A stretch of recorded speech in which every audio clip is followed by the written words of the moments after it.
There's our microphone. Well, that's the mic. What's up, everybody? An echo? Let me see if there's an echo. We are joined today by our buddy Lenval Logan. Give me a second. Logan is his name. Logan's his name. Yes, sir. Let me just see how our echo Cut it is. out, all right?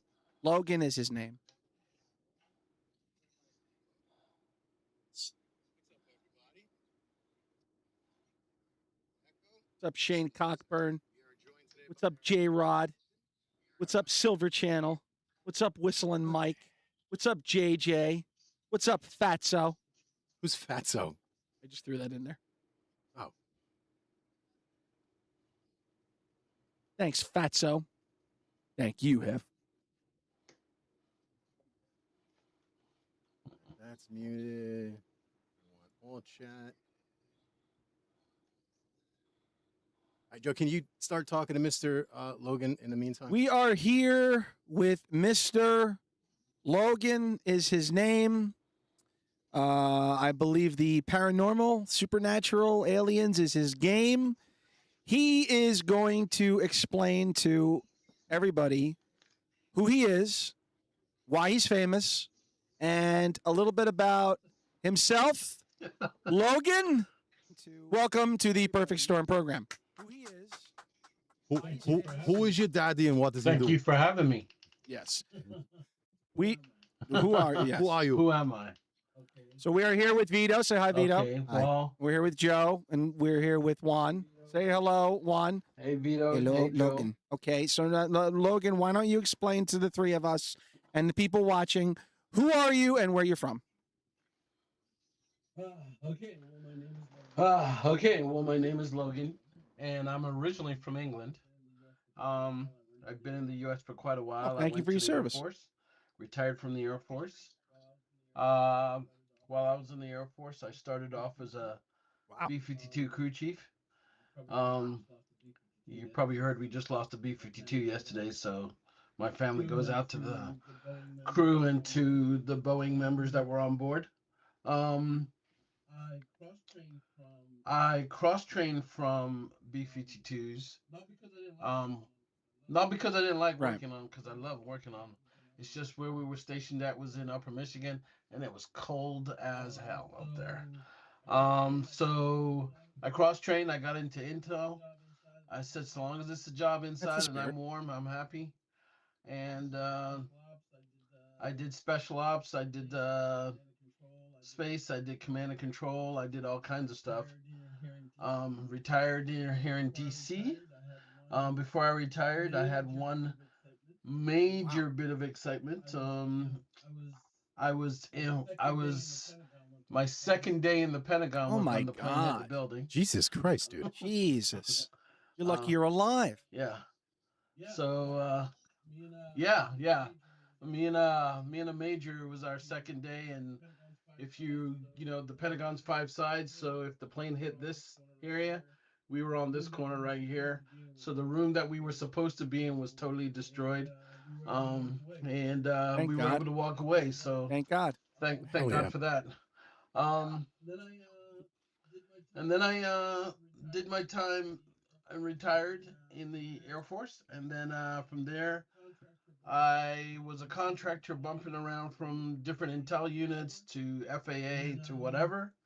And then at one point,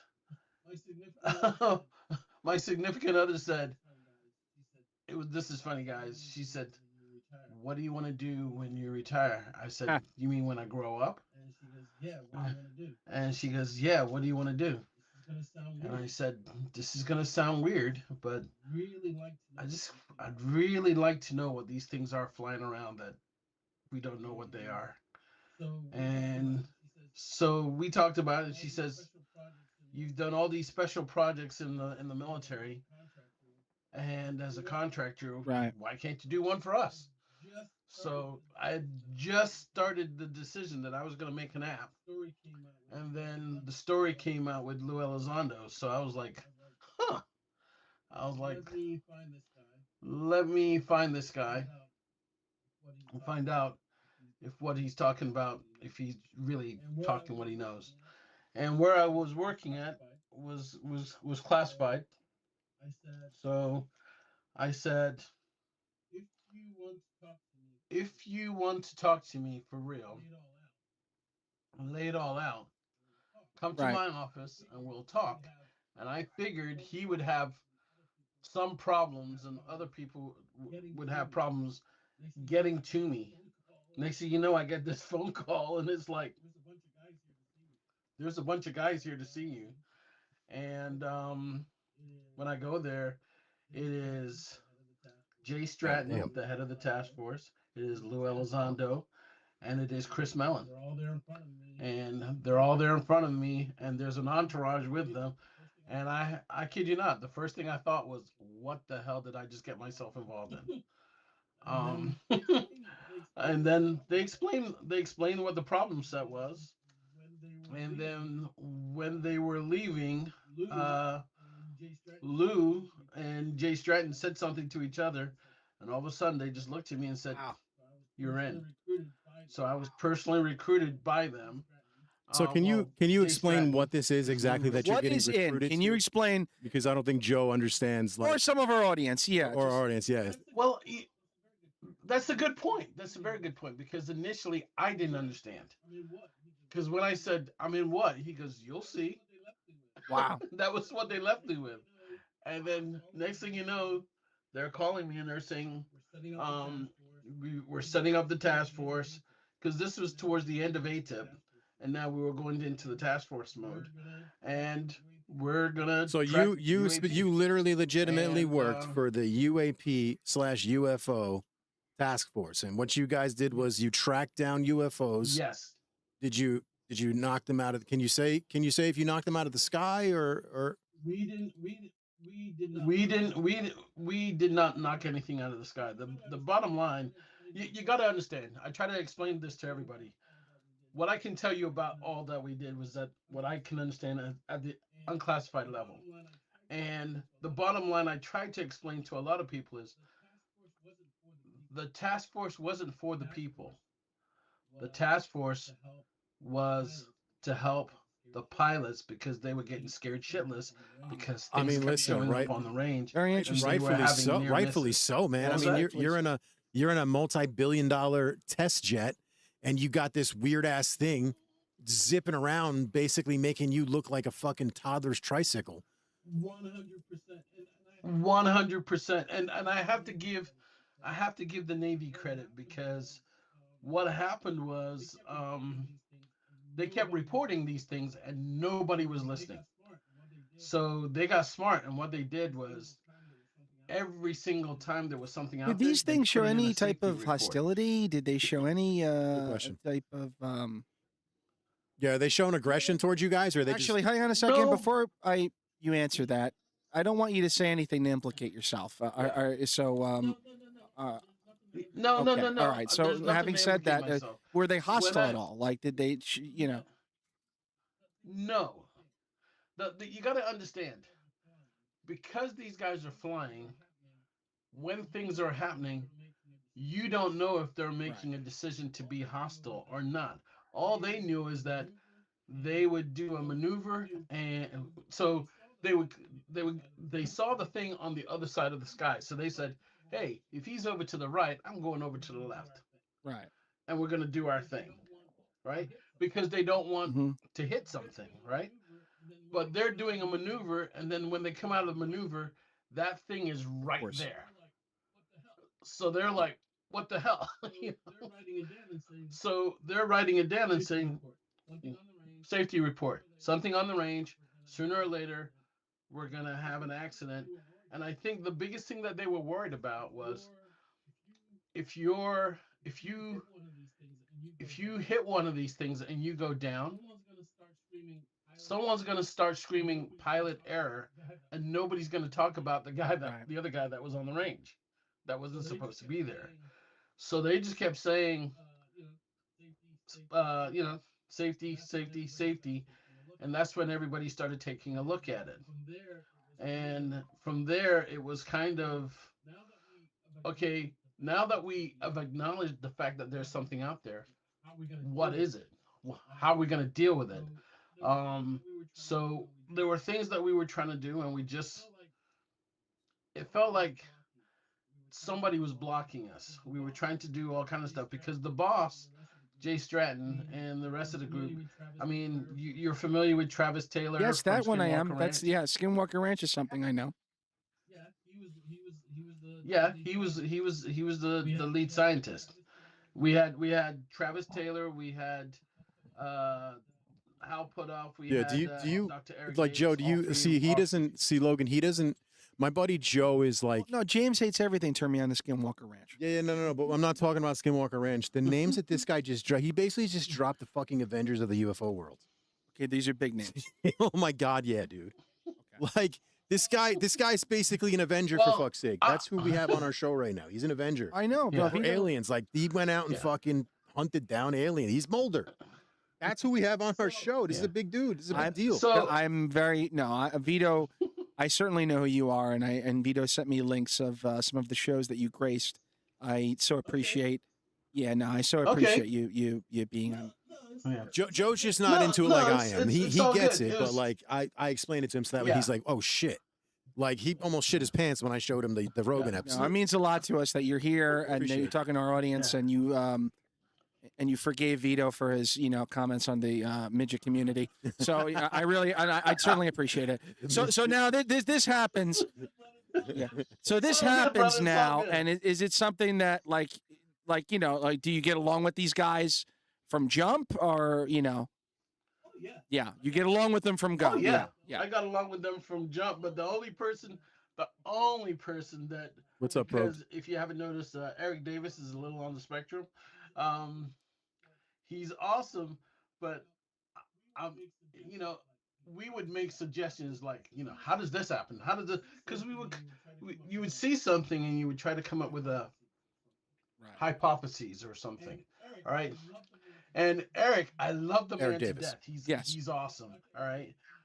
So- Yeah, Dr. Eric Davis, he's awesome. But every now and then I would be like, well, what about this? And he's like, dude, where the hell did you get your physics I degree didn't, from? yeah. I was like, I don't. And he goes, it's quite obvious,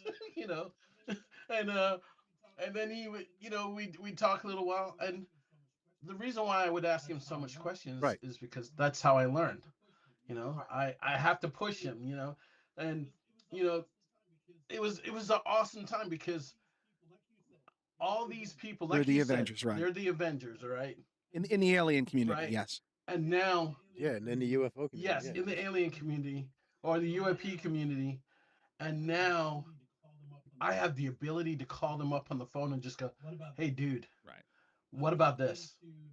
I'm talking to Jacques Yeah, Vallée. I'm the talking names. to Diana Pasolka. I'm talking all these people, and in a collaborative environment, and we're trying to figure things out. Now, did you work And- under the elusive the guy that Tim Taylor, the guy that like the name that everyone drops that nobody fucking what I'm No. saying? Like this guy's like the boogie. No, I know who he is, but no. I was What up, Endgame? strictly a contractor working the issue that because if you I was in James Fox's movie The Program, and if you listen carefully to what I say I don't say I was part of the task force. I say I supported the task force. And then I got browbeat over the head by James Stratton going, why are you saying you were part of it? You were part of the you were in the Right. task force. I hired you. I was What's like, up, yeah, Engin? yeah, but I didn't want to, pursue. I just Yeah. wanted to From afar, sure. Caveat While everything, and then- you were in that task force for how Yeah. long? 4 years. And 4 during years. those 4 years, can you Yeah. talk about some of the crazy shit you've seen? Like, have you actually you've witnessed craft? I know that. You witnessed a diamond shaped craft. Have you witnessed Yeah. beings or just the craft? I never saw anything. I mean, I've seen things that one time that I thought was something, but I couldn't prove it or anything like that. But the craft, I saw craft from when I was a kid. That's kind of what made me curious in the first place. That when my better half said, "Hey, what are you gonna do?" It was enough for me to to charge me up and say, you know what? If I'm gonna be retired and I'm just gonna be chilling, if I don't do something, I'm gonna be like a shark. I gotta keep Right. moving, or else I'm gonna die of boredom. So I said this would be enough to keep my mind stimulated and keep going. So so when I was a kid, I lived in the town of Nottingham, England. Wow. Sherwood That's a real Forest, Robin town? Hood, all Yeah, it's a that real. stuff. Right? It's a real town. Robin Hood was real. You know, that's why whenever I watch the Robin Hood movies, I was like, "That's not the castle," and then everybody says, "Shut up." So, uh, so, so when I Sherwood was Forest is there, real? Yeah. Wow. yes, yeah, all of that stuff is real. You can look it up on Google Earth, whatever. Um, so a friend of mine, we were playing with a softball back and forth. And remember how back in the day, people used to throw their sneakers up on the Yeah. Yeah, telephone we still line do and that. wrap I work in around? the hood. Yeah, I see that shit every day. Yeah, yeah, yeah. So he threw me the ball, and I was about to throw it, and I'm looking at these sneakers on the telephone line, but in the distance there's this thing sitting there, and I kid you not, it looks like an iron Right. that you iron your clothes with. All right, triangular on the bottom. I'm seeing it from an angle. The whole bottom part is glowing like an orange color, right? Top part is gray, and it's sitting there, and I'm like, my friend is older than me, so I'm like, what is that? And he goes, must be a helicopter. And I was like, I don't hear anything. And it was close enough that you should have heard something. So we're like sitting there staring at it, and then all of a sudden, you can hear them. Two jets come out of nowhere, and this thing just Wow. takes off like a bat out of hell. You know, and I distinctly remember us going in and telling his mom or my mom, hey, we think we just saw a UFO, and it was the typical, shut Yeah, up, yeah. Sure. get something to eat. Wash your That was hands. Wash your that hands. was Wash your it. hands. Yeah. Yes, yeah, it was, and so it was, it happened, and we were like, okay, and what's funny is I went back when back in the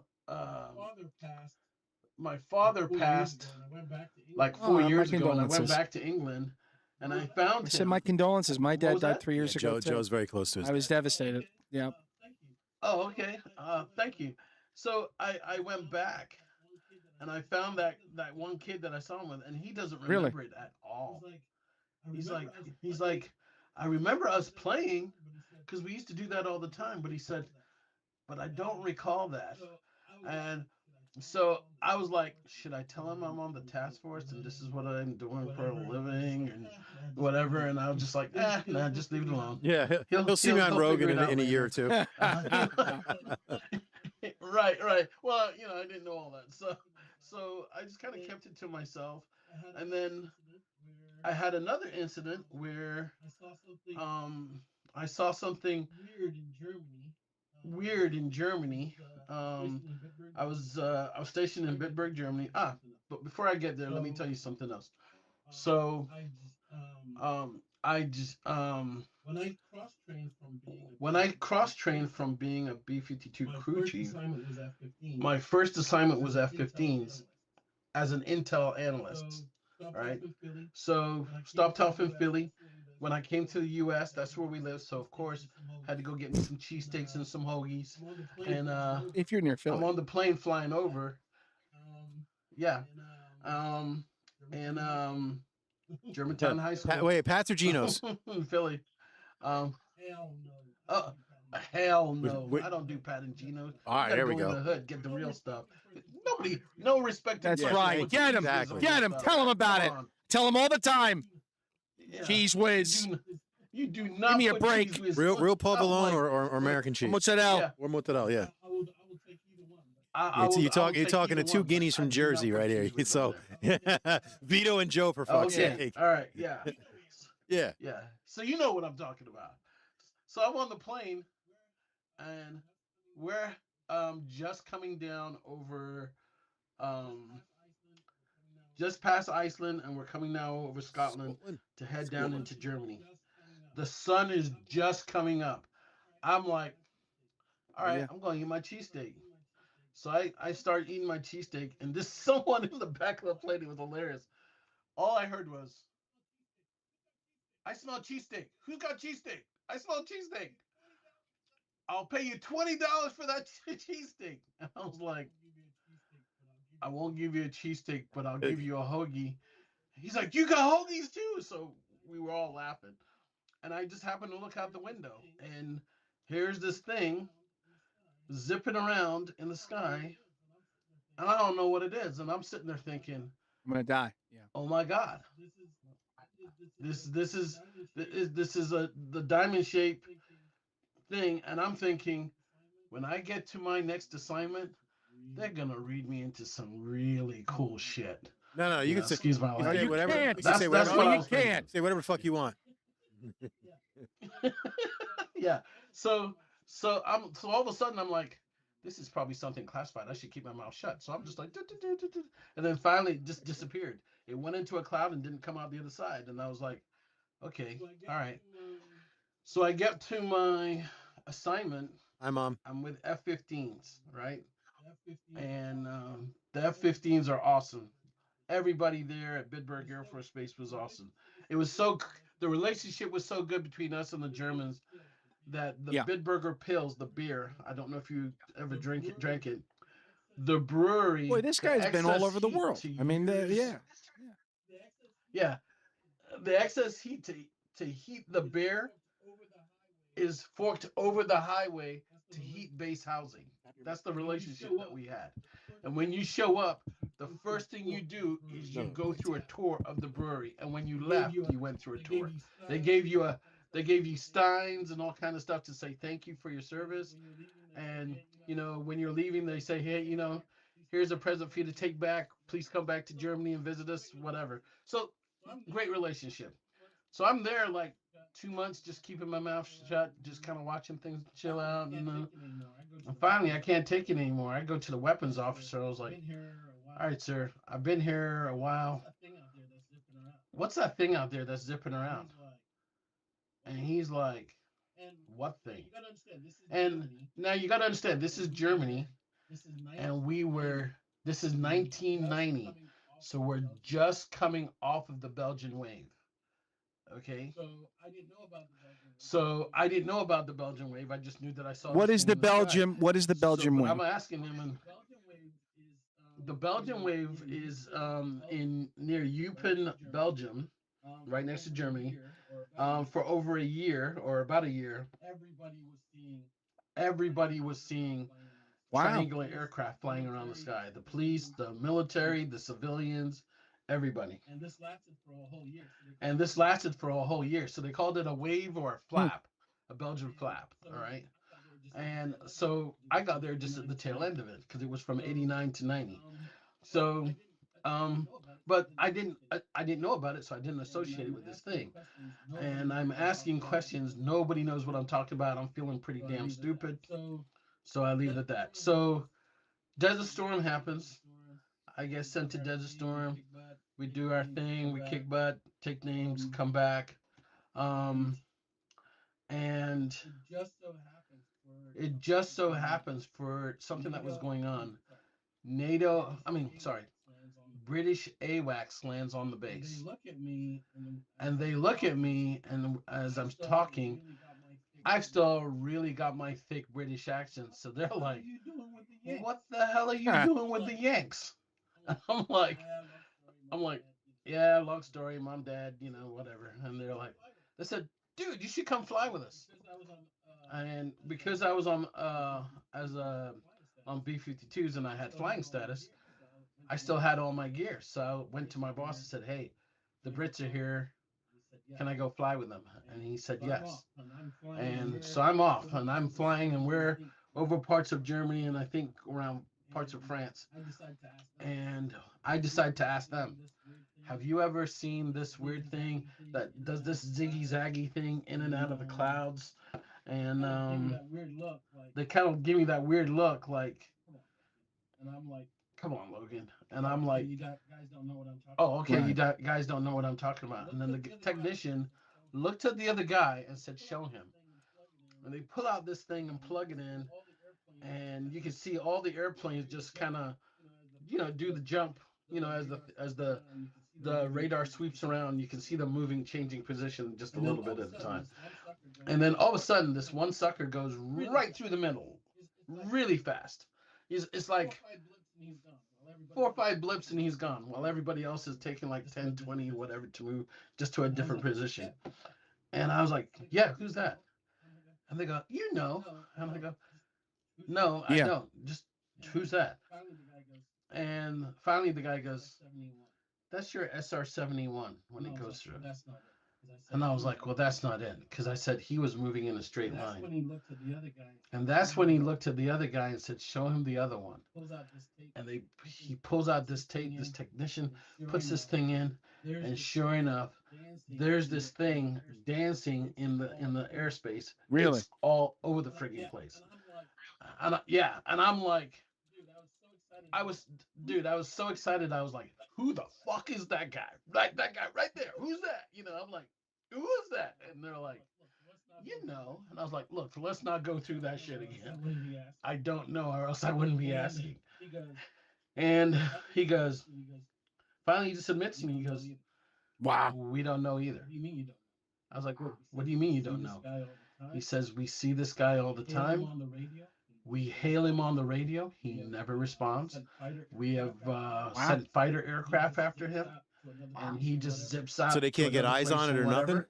And well, their aircraft is big and slow. I mean, so something they're like never this gonna doesn't get eyes startle on it. our government But the- where they try to make outreach and co-op other governments and say, hey, you're seeing this too in your foreign land? Like, you know what I mean? Well, so that's very interesting because here's where the conversation went. I said, so are you guys the only ones that know about this? He goes, hell no. Right. The whole squadron knows about it. And I said, what? And he goes, yeah. But he says, if we bring it up, next thing you know, they're telling us we're going to fly a desk. Nobody wants to fly a desk. We came in here to fly. So he said, we don't bring it up. But I'm like, hold on a second. Just give me a second. Just give me a second. I said, let's think about this logically. You are British AWACS and your whole squadron knows about this guy. And he goes, yes. And I said, but there's NATO AWACS.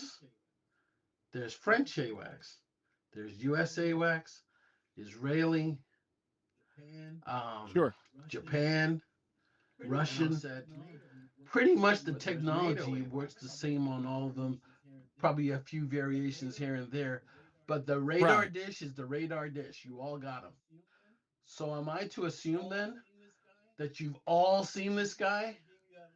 And he just kind of gave me that look like, yeah, Right. we're not going to say that, Right. But it was a nod of just a look, acknowledgement. and he Right. just kinda Right. looked at me, and That's I was right. like, yes, yeah. And he just looked at me and he goes, and I'm like, Yeah. I was having a hard time getting my head around it. I was just like, nobody's talking about this. And he goes, Logan, if anybody talks about this, they lose their job. And I was like, okay, let's just leave It's it not alone. worth it. And I get back and I don't really tell anybody what happened. I just kind of accept it.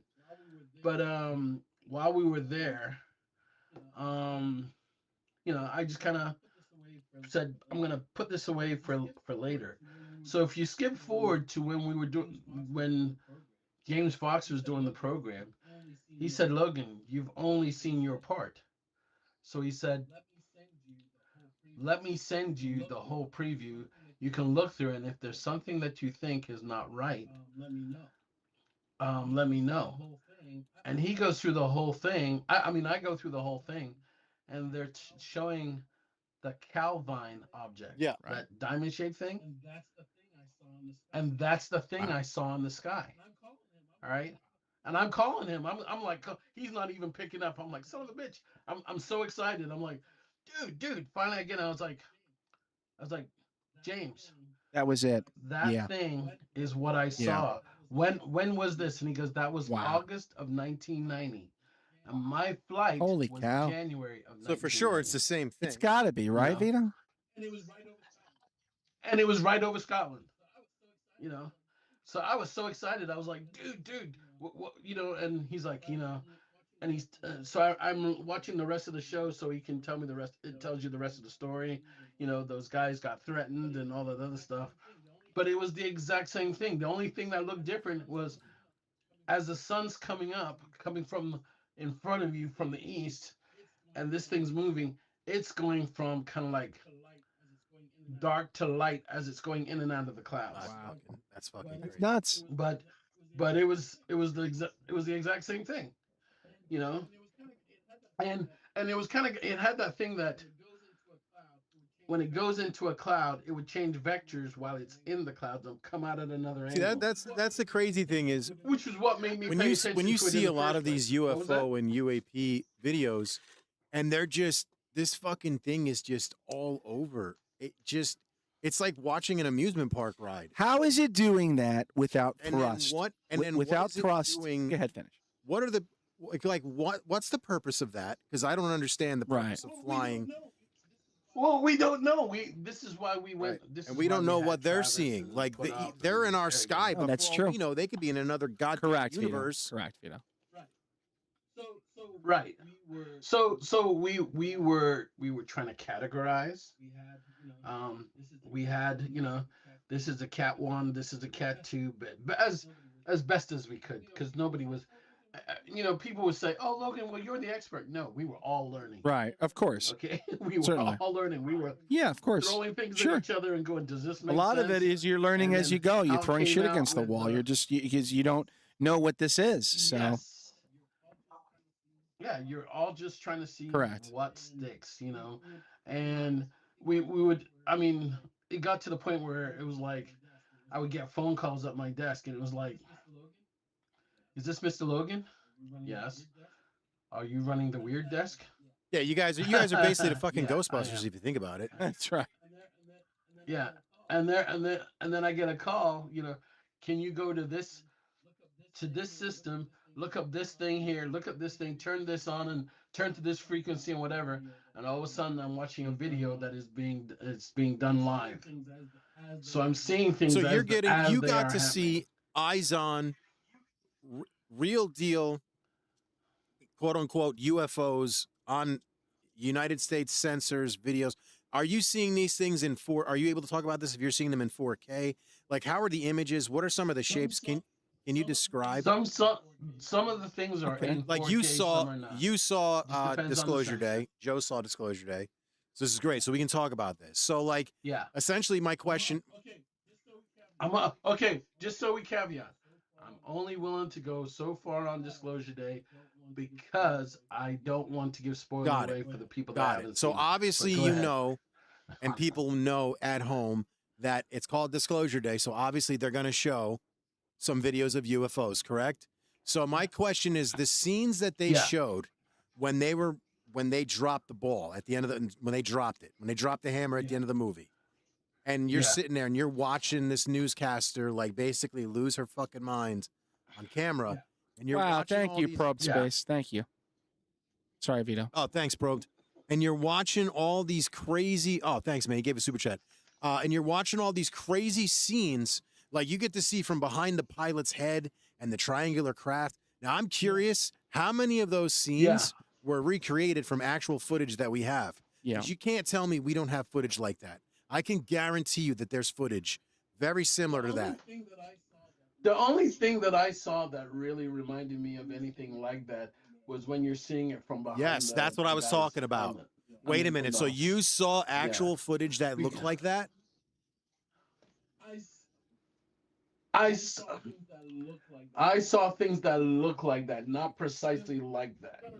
Because you got to remember the guys who were Right, yeah, that's what it was. That was actually a cell phone video supposedly in the movie is what that was supposedly was. Yeah, and you know, as soon as we decided we were gonna, hey, there's this guy that can build us a really nifty little camera that can do some amazing things. So we could maybe capture more. All of a sudden, there was this order that came down. There will be no extra cameras in the cockpit. And we're like, son of a Is there bitch. is there We'll figure something out what we're is there doing, something like war decks? I'm sorry. You could drop the name. I'm sure there's plenty. Yeah. Oh, Yeah, Lockheed Martin. There's I fucking. wouldn't Is know there about an that. agency? I don't want to spoil the movie. Is there an agency that's a microcosm of I already said it, of war decks? This all encompassing. Yeah. I to tell you the truth, Okay. I would not know. All I can tell you is within the context of where I was, we ended up giving whoever the opposition was, we gave them the name the Okay. antibodies because we couldn't figure out what they were. Were they military, not military? Were they international, not international? Quasi, whatever. We just know just knew from time to time we would have interference. Like somebody would say, "Hey, Mr. Logan, I'm sending you this," and I was like, "All right, cool." And then they would call me like a couple weeks later and say, "What'd you think?" I was like, "Dude, I never received anything." And he's like, "I sent it to you like 3 weeks ago." I was like, "Nope." Wow. And that happened more than once. And I was like, Yeah. somebody's Well, it's like, fucking what with was us, it? Tim you know? Gallaudet said that they unsent And- his fucking messages or whatever. Like they. Yeah.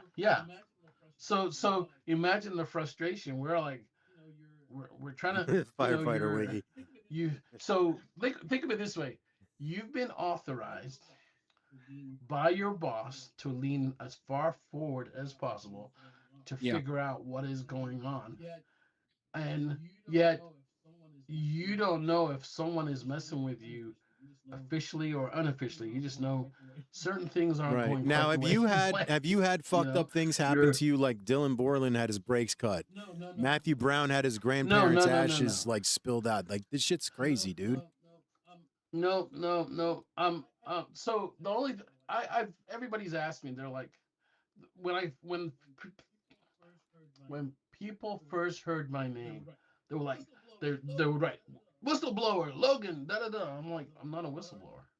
And they're like, so what are you? I said, the only reason why I really came forward, even in the James Fox thing, was to tell everybody was that what I know at the unclassified level, and I really wanted to push it home that the task force was not really for the public, because the public, they're like, we have a right to know, and I was like, yeah, you do, but my job was to protect the pilots. Right. That was my bread and butter.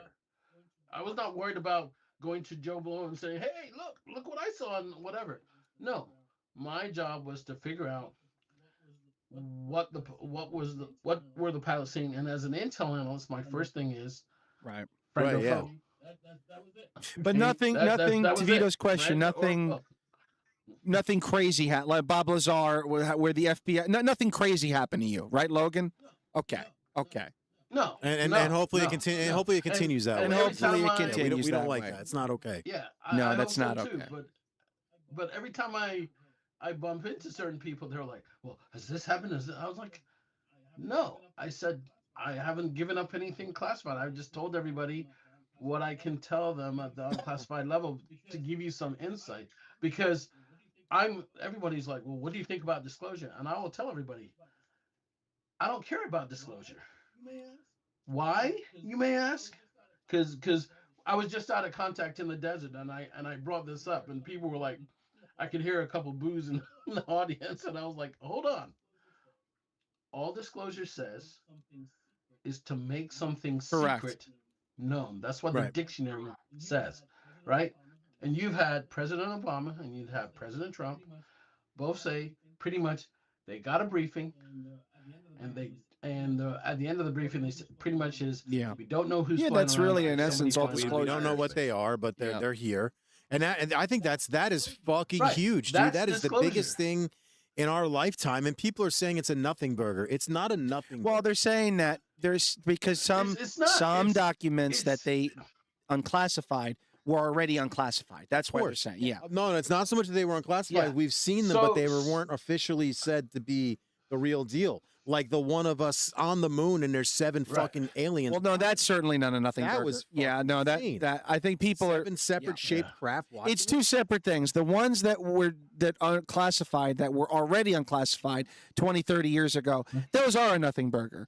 But to Vito's point, confirmation is certainly not a nothing But burger. it's not, because a lot of that stuff was out, but it was rumored to be That's- fake, so you didn't know what it was. That's a good We've also got probe Right, space, and he's so- got a question for you. What's Logan's take on people who? Yeah. Go ahead. But all I was gonna say was, what we were asking Yeah. is just what you said. confirmation, right? We right. want confirmation Yes. of what we know to be true. All right. So when I said that, then they were like, okay, Shell's now we funny. understand what you're talking about. All right. But when I said I'm not all about disclosure, they were like, why not? We need to know. And I was like, no, because here's the thing, Vito, you told me Yeah, I did. you saw a C-shape, UFO, it was right? C-shaped. How did it make So you feel? I'm a different person. So I'm fucking like just infatuated by it, and not so much the craft. I'm more infatuated, but I want to know what's flying it. He started making shapes the next day with the Okay, mashed so potatoes. I'm with you. Yeah, I started making shades. Yeah, but I'm with you. But here's the thing: if you're looking for disclosure, it's because you're not really aware of what's going on. If you're Right. an actual experiencer and you've seen this, disclosure means nothing to you. It's just a word. Correct. You really I want to know want what it is. confirmation because you want. Thank you. You want to know what And why? it is. What's their What's intent? this all about? Why is Right. it seem that people are hiding I've got it? 4 kids, and What's I want to going on? know, like, is there You know? something nefarious? Because I firmly believe that there could be something nefarious.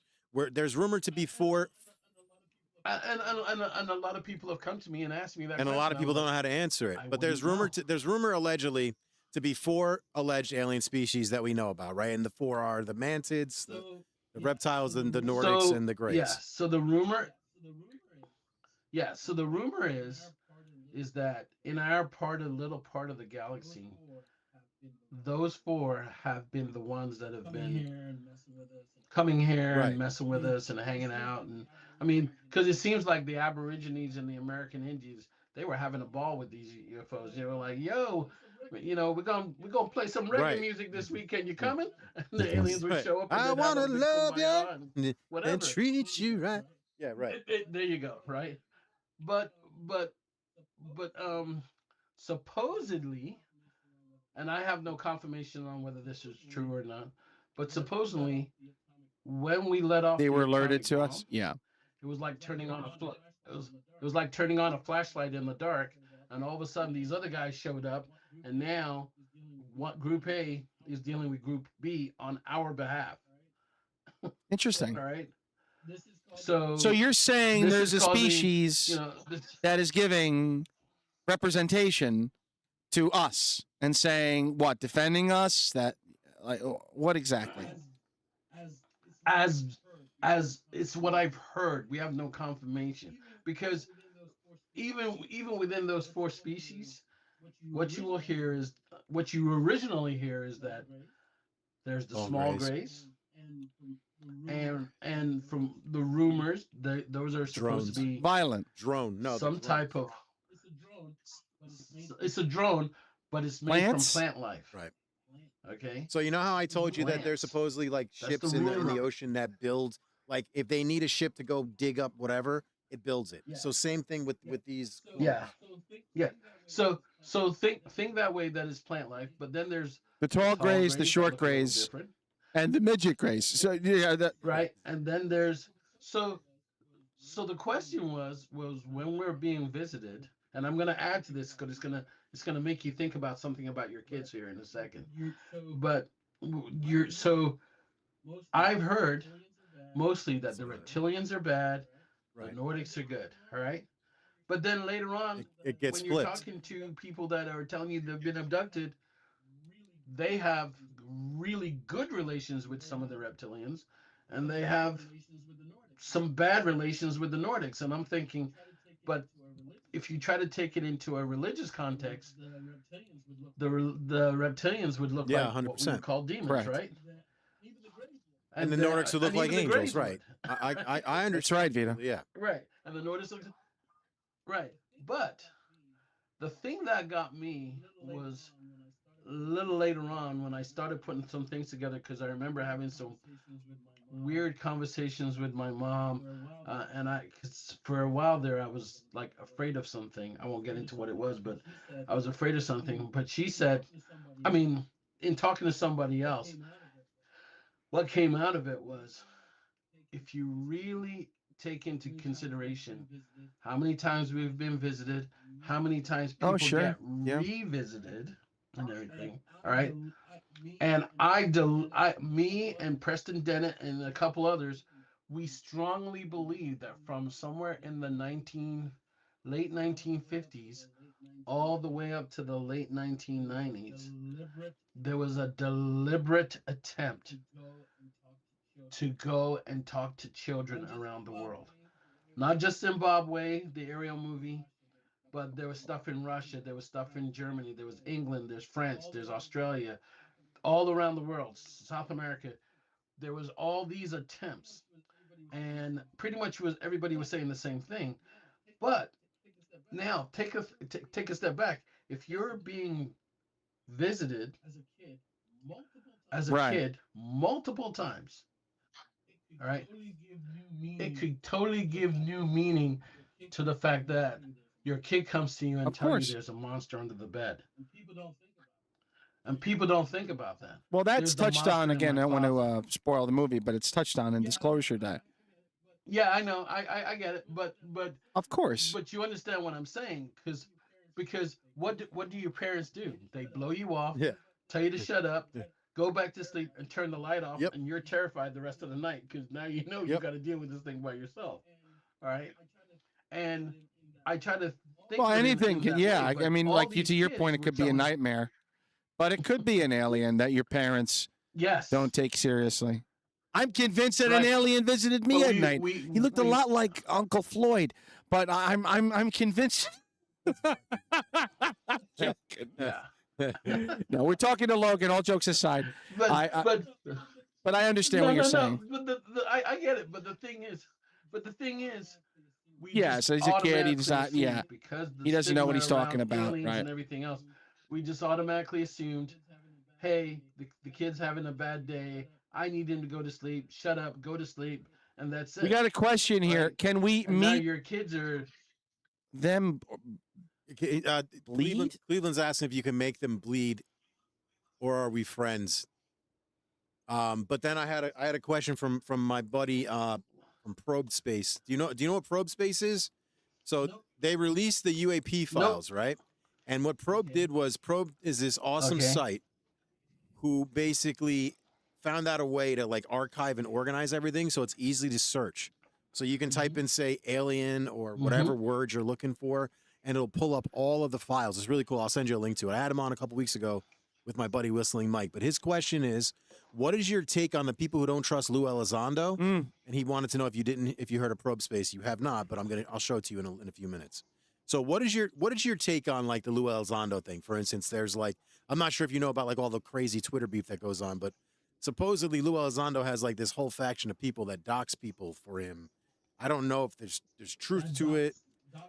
That dox. Yeah, it's like no, there's a bunch of people out there that have been doxing and messing with the records, like the Wikipedia of Lou, Chris Mellon, Tim Gallaudet, a bunch of people. And we don't know why, but every time they set the record straight as to what they do, they go in and they remove certain information, anything to make these guys discredit them. I know that, but they're like, it's crazy. They're talking. They say that there's like all this crazy like fucking, and it actually happened, ironically enough, while I was on screen advertising me, Gene Sticko, and Ty from Total Disclosure Podcast. We're going out in January on a trip to the James Fox thing. I was just on the show talking about it. And the next thing I know, they fucking doxed that Red Panda guy. Oh, shit. While I was on the screen. Wow. Bro, it looked like I was a part of it. So it was like that Thomas Fessler show. Right. And the question is, I don't know. What is I don't know, but what is your take on that? What's your take? What their motivation is? Yeah. That he's a bad dude. Well, he's got bad intentions. I'm not really. Not really, Logan. But I was like, you're not a peon. I mean, you're Avengers, buddy. You've seen things. You've talked. You know people. Yeah, but as far as I'm concerned, I feel like I'm a peon in the big scheme of things. Maybe I'm not, but that's the way I feel. And so I was like trying to figure out, how do we help them? How there's got to be a permanent, because I used to give to Sure. Wikipedia every year. All right. And after, so when I saw that they collectively got together to approach Wikipedia and say, what are you going to do about this? And Wikipedia pretty much was like, we're hands off. I was like, okay, I'm no longer donating to Wikipedia, because they're supposed to be about the truth. And if they're letting people mess with the official record, then there's a problem. So I backed away from that. I asked Lou, I said, what have you done? He says, I've corrected it like 3-4 times, and they just keep going back in. Same thing with Tim Gallaudet, same thing with the other guys. So I just said, okay, um, I'm not smart enough to, because it's not something I normally mess with. But if I come up with any crazy ideas, or if someone gives me a crazy idea, I'm going to bring it back Yeah, to you and we'll give The it a problem try. with Wikipedia is anybody can um, alter it, and then there's nothing you can really do to stop it. Correct. There's literally Right. nothing. So that's the problem with Wikipedia. Right, but what I was hoping was that there would be an official record in the Library of Congress on Lou, Tim Gallaudet, and whatever, because they're well known now, and there's a Wikipedia about them, and that should be the source material, not all this. Oh, we're gonna go in. Maybe they could go in and freeze the record just for those guys until there is a major change and somebody get ready, and they contact these guys. But it seemed to me like the Wikipedia guys didn't care. So I was like, Yeah, and okay, when you've got deep state enough is actors that are enough. in there doing whatever the hell they want, there's nothing you can do to it. Cleveland, Right, but it My seemed bu- like they my didn't even buddy- want to try. That's the way. That yeah, was of course my- not. They're going to my do whatever they. It's opinion. just like when we had a friend who got his YouTube channel hacked.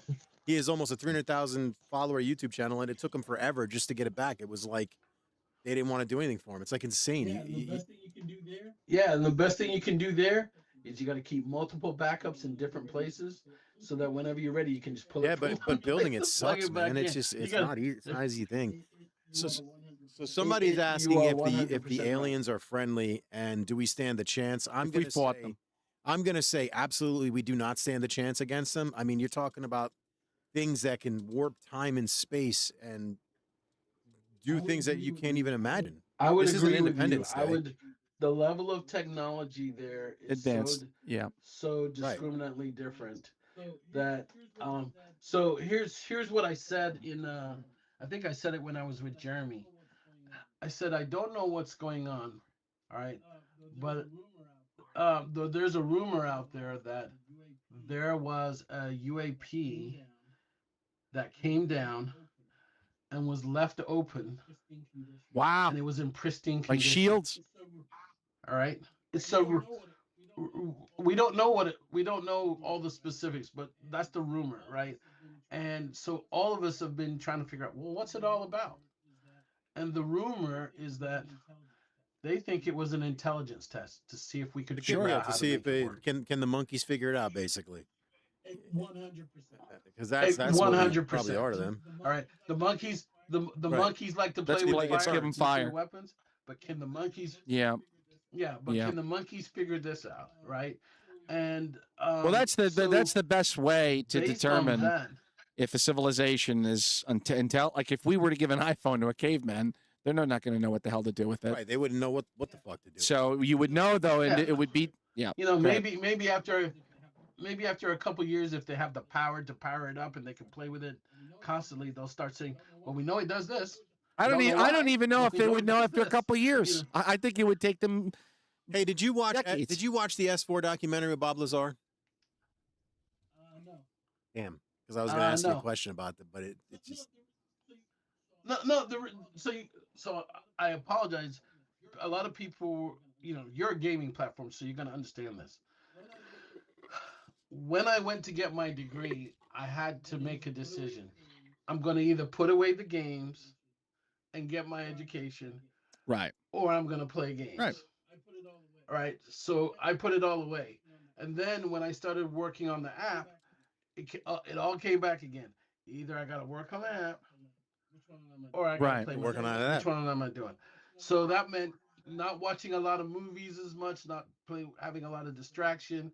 No, And I get it. yeah, It's like that's this. what I'm a happened. firefighter, right? And there's a bunch of firefighters that sit around, they watch fire videos Yeah. all day. I'm just not going to do that.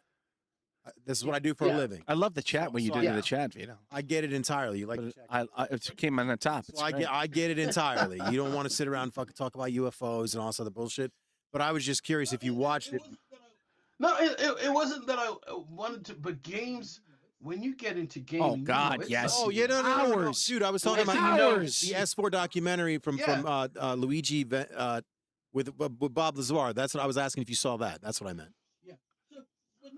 Yeah. So, but no, all I was saying was I would sit there and come home and Oh, say 9 I'm just hours gonna play later, for an yeah. hour, and then I'm going to get It's some 3 sleep. o'clock in the morning. Your ass Yeah, is numb, 9 hours later, I'm and your like, wife hates you. Yeah, I understand. Yes, and I'm sitting there going, nothing done. So yes. So Yeah, sick burn cooking I'm- with me. if someone tells me to watch something, I will go out of my way and watch it. We're and then talking to give them Logan. my We got opinion. a question here from Horny Hal 69. He wants to know, do the aliens have fat asses? Can you confirm? Was that classified, Logan? Or The thick whites from Chupacabra. do the Hey, are you on Twitter? Are you on Twitter much? Uh, I know your Phenom thing is on there. I tagged that. I go on X So, every yeah, once in a while. Chupacabra makes me laugh, dude. He's got. Oh, he's great. No, He's great. No, Chupacabras. Oh, you made me follow that guy. I would He's love to incredible. know He's so myself. creative. Yes. Yeah, but back to one of the questions you asked me, about a test of intelligence. I said, first thing is this: during the time of the Nazis, it was the worst time, and it was probably one of the best times in history. Why? Because they did so many experiments on people. We had Interesting. so many breakthroughs later on It's the because truth, of yeah. what the Nazis did. And right? afterwards, Operation Paperclip. Right. Let's not So- pretend that didn't happen. That shit was. Yes, That's yes. Hydra right there, buddy. So That is they Hydra. gained all this knowledge, right?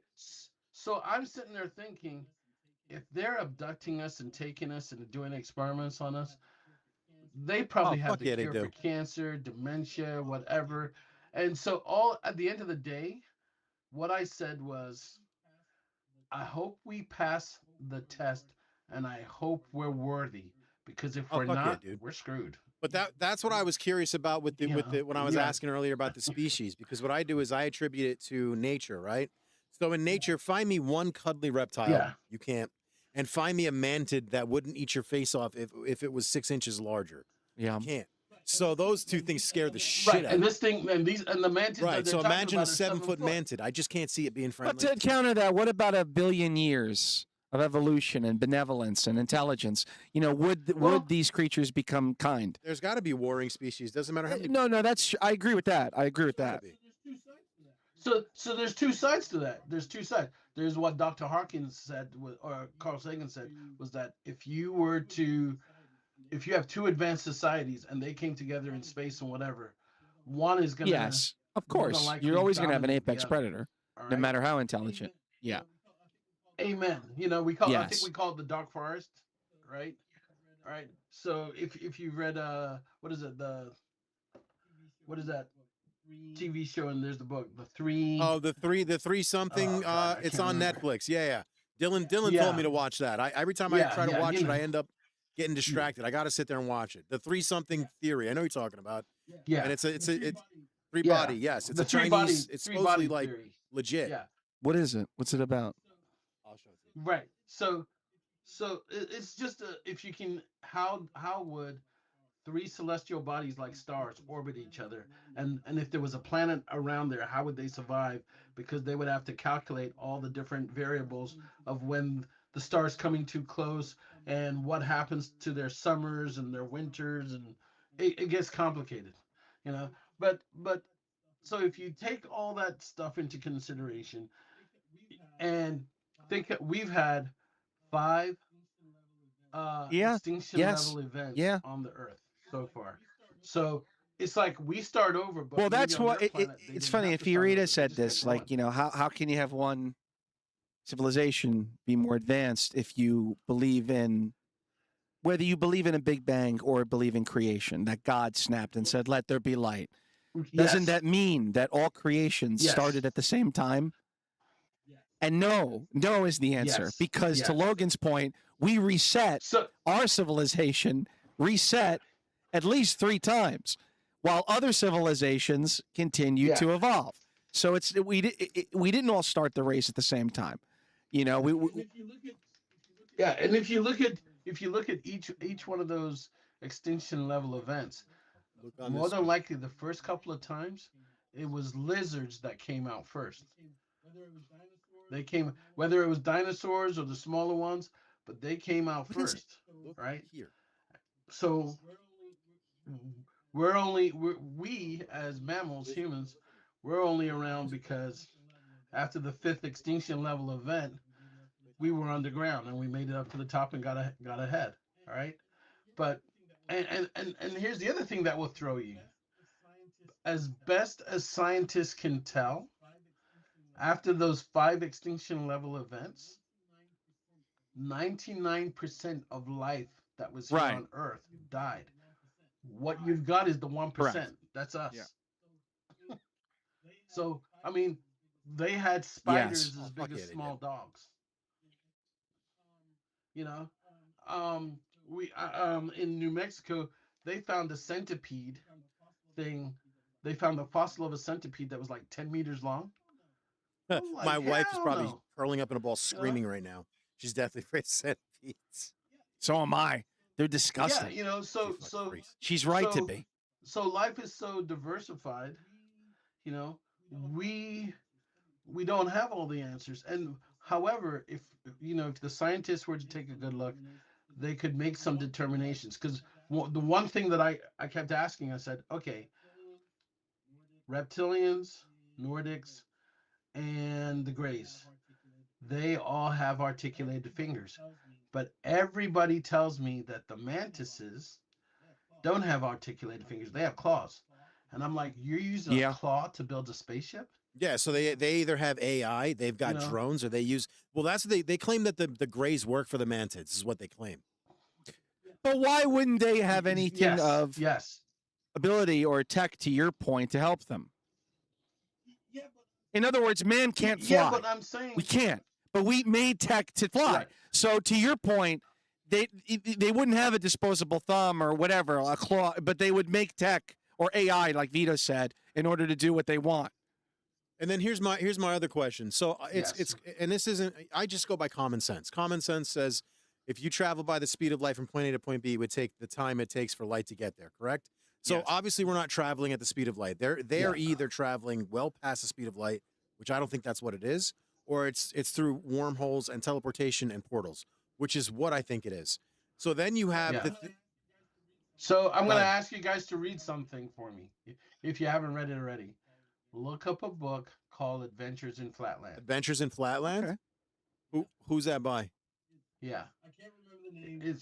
I can't remember the name, but it's really thin. It was made in the 18th century, and what it is about, it's about 2-dimensional beings that encounter a 3-dimensional being. And the interaction between them, and it was made back in the 18th century. It's awesome. It's short. It's a short read. It'd probably take you it delves into a lot of the weird shit that they're talking about now with the consciousness and the interdimensionals. Yes, I think I've heard about that. Not specifically that book, but I've heard about that thing where the story is from back in the day where they had. Yeah, but what blew my mind was that I'm just gonna go to the restroom. This is the end of Street Fighter. Enjoy, everybody. I'll be back. Yeah. But that was my thinking. Like somebody was out of the way thinking. And then the other thing was, I'm from England, so I'm a big Doctor Who fan. All right. So Doctor Who, you understand the premise that his TARDIS is bigger on the inside. Yeah, there's supposedly quite a few ships like that. Yeah. Right. So a lot of people that have been abducted, they said when they got in the ship, that's what happened. It was bigger on the inside than on the outside. So my first thing, I was going through every book possible to find out who wrote Doctor Who and where did he get the idea. That's a valid question because a lot of this stuff, a lot of this stuff that they're talking about is like is rumored to be real. Yeah. So as an analyst, what I've been trying to tell people is I can't just go by the video. I can't just go by the picture. As an analyst, my job is to get the debrief from the pilot or whoever saw it, is to get the SIGINT information, is to get all the human information, MASN information, imagery, put it all together and see what the story tells me. So what cops call forensics in the intelligence community, we call MASINT, and that stands for Measurements and Signatures Intelligence. And it's just the equivalent. And it's just the equivalent. Cops, forensics, intel, MASINT. We're doing the same thing. We're doing the same thing. We're taking all this non-traditional information, bringing it together, and then going, what does it tell us? And you can really find some interesting things that you wouldn't perceive. Okay. And how do you put it all together? And so one of my biggest frustrations was Lou Elizondo mentions it, and I'm going to mention it here. There is a video out there of something in the water. It scares me too. Quite large, all right? And it was cruising. And it was cruising. And it was bigger than an Oh yeah, oil and it went under the oil rig, right? Right. It like passed by the. There's video of it. Bigger than an oil rig. I mean, It passed by it. It didn't go. What I saw didn't go under the oil rig. It passed by it, but what it was. Wait, was you've seen this video? Then you saw the oil rig. Fuck. Yes, right. I was the one that called Lou to tell him to say, you Holy got to come shit. over here and look at this. And I told everybody, I was calling everybody on the phone. I was like, you need to come over here and see this, because I said I'm confused. So first thing, the other guy said, well, we're not video analysts. Right. So they said, send it to this other group over here. They will assess it, and then they will come back and tell us what we're seeing. And they came up with such a bogus answer.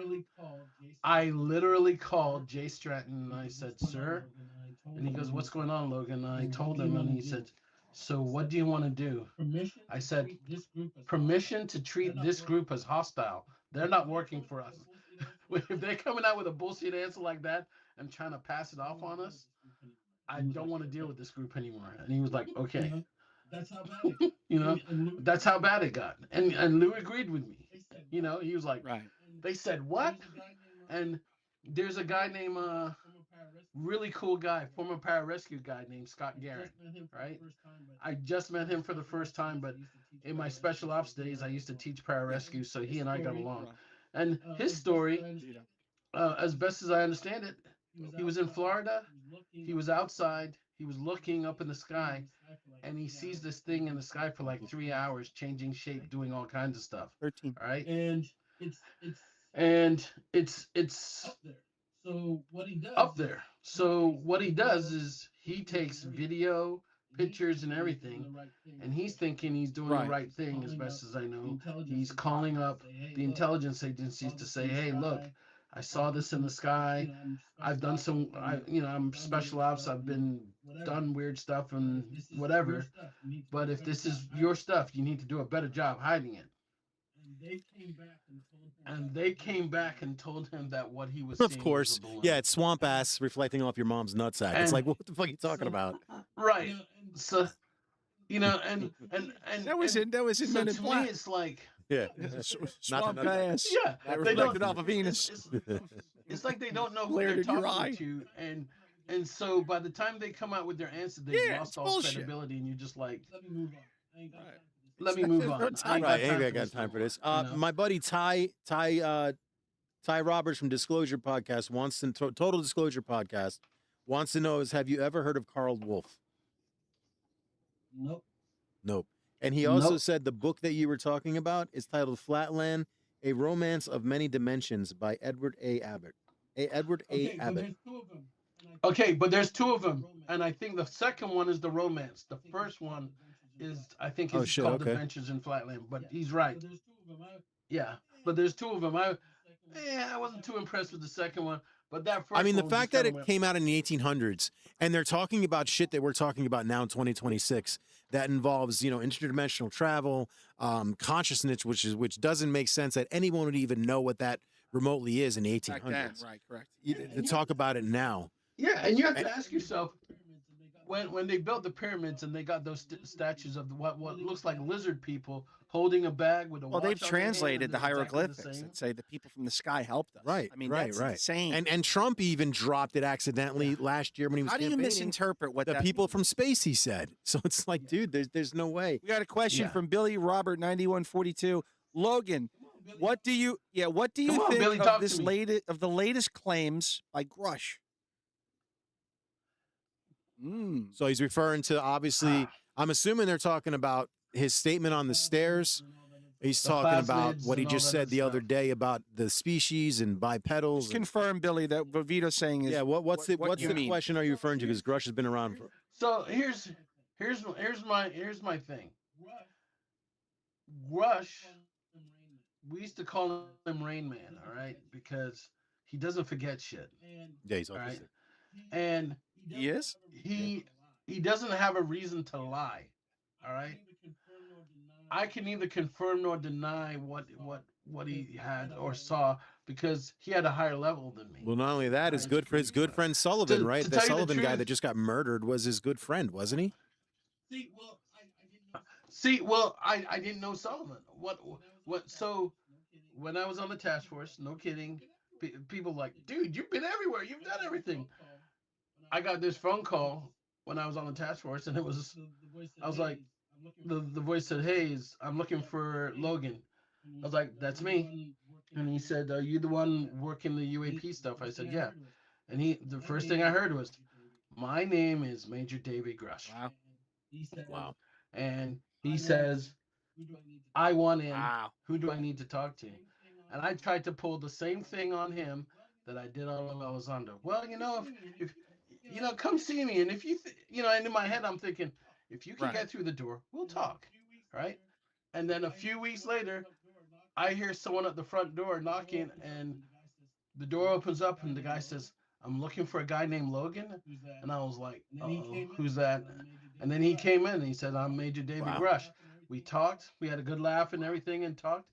And when I found out, I was like, his clearance make mine look like I'm stupid, right? So all I did was call Jay Stratton on the task force and said, "Dude, I got a major here who's Thrones Above way up there. Thrones Above and I elaborated. don't have." He elaborated. Grush was Huh? saying he saw crash revival info too. Okay. He knew about many witnesses, 40 people He may have witnessed this. seen- Wow, is this accurate? That can't be accurate. Yeah, he Yeah. may have seen video. He may have seen it live.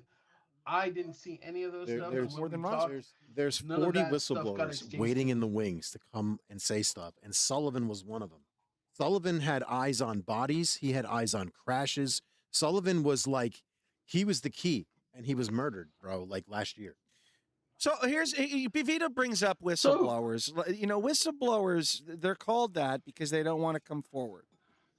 No, they're called that because they do come You forward. mean you don't? Sorry, They no, do they come wanna forward. I'm saying, but they're concerned about their safety because they're saying something that no one knows, and I can understand someone wanting to do that for the Manhattan Project, let's say something that's like, okay, well, we don't really know, but like if someone came out tomorrow and said what went on Epstein Island, it's not a secret.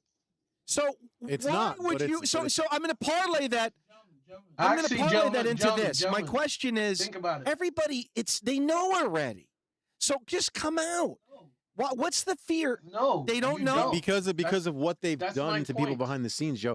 You've got people I see. Okay. behind the All right, scenes here's- that try to touch a dial and probably pop like a zit that disappear. And now you've got to explain what happened to this fucking guy. You've got people. Go ahead.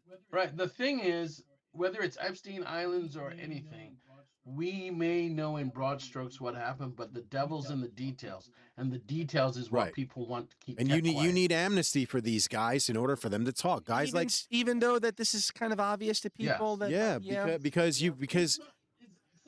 It's not. It's so put it people this talk way. about Roswell. It wasn't obvious What back in if- the 50s. I think now in Well, Roswell is around the first time that the general public started doubting The government's the, bullshit the excuse. government. And my as a question, whole. in other words, like if you were to poll everyone on Earth, 9 billion people, don't you feel that 80% would say, yeah, we're not alone in the universe?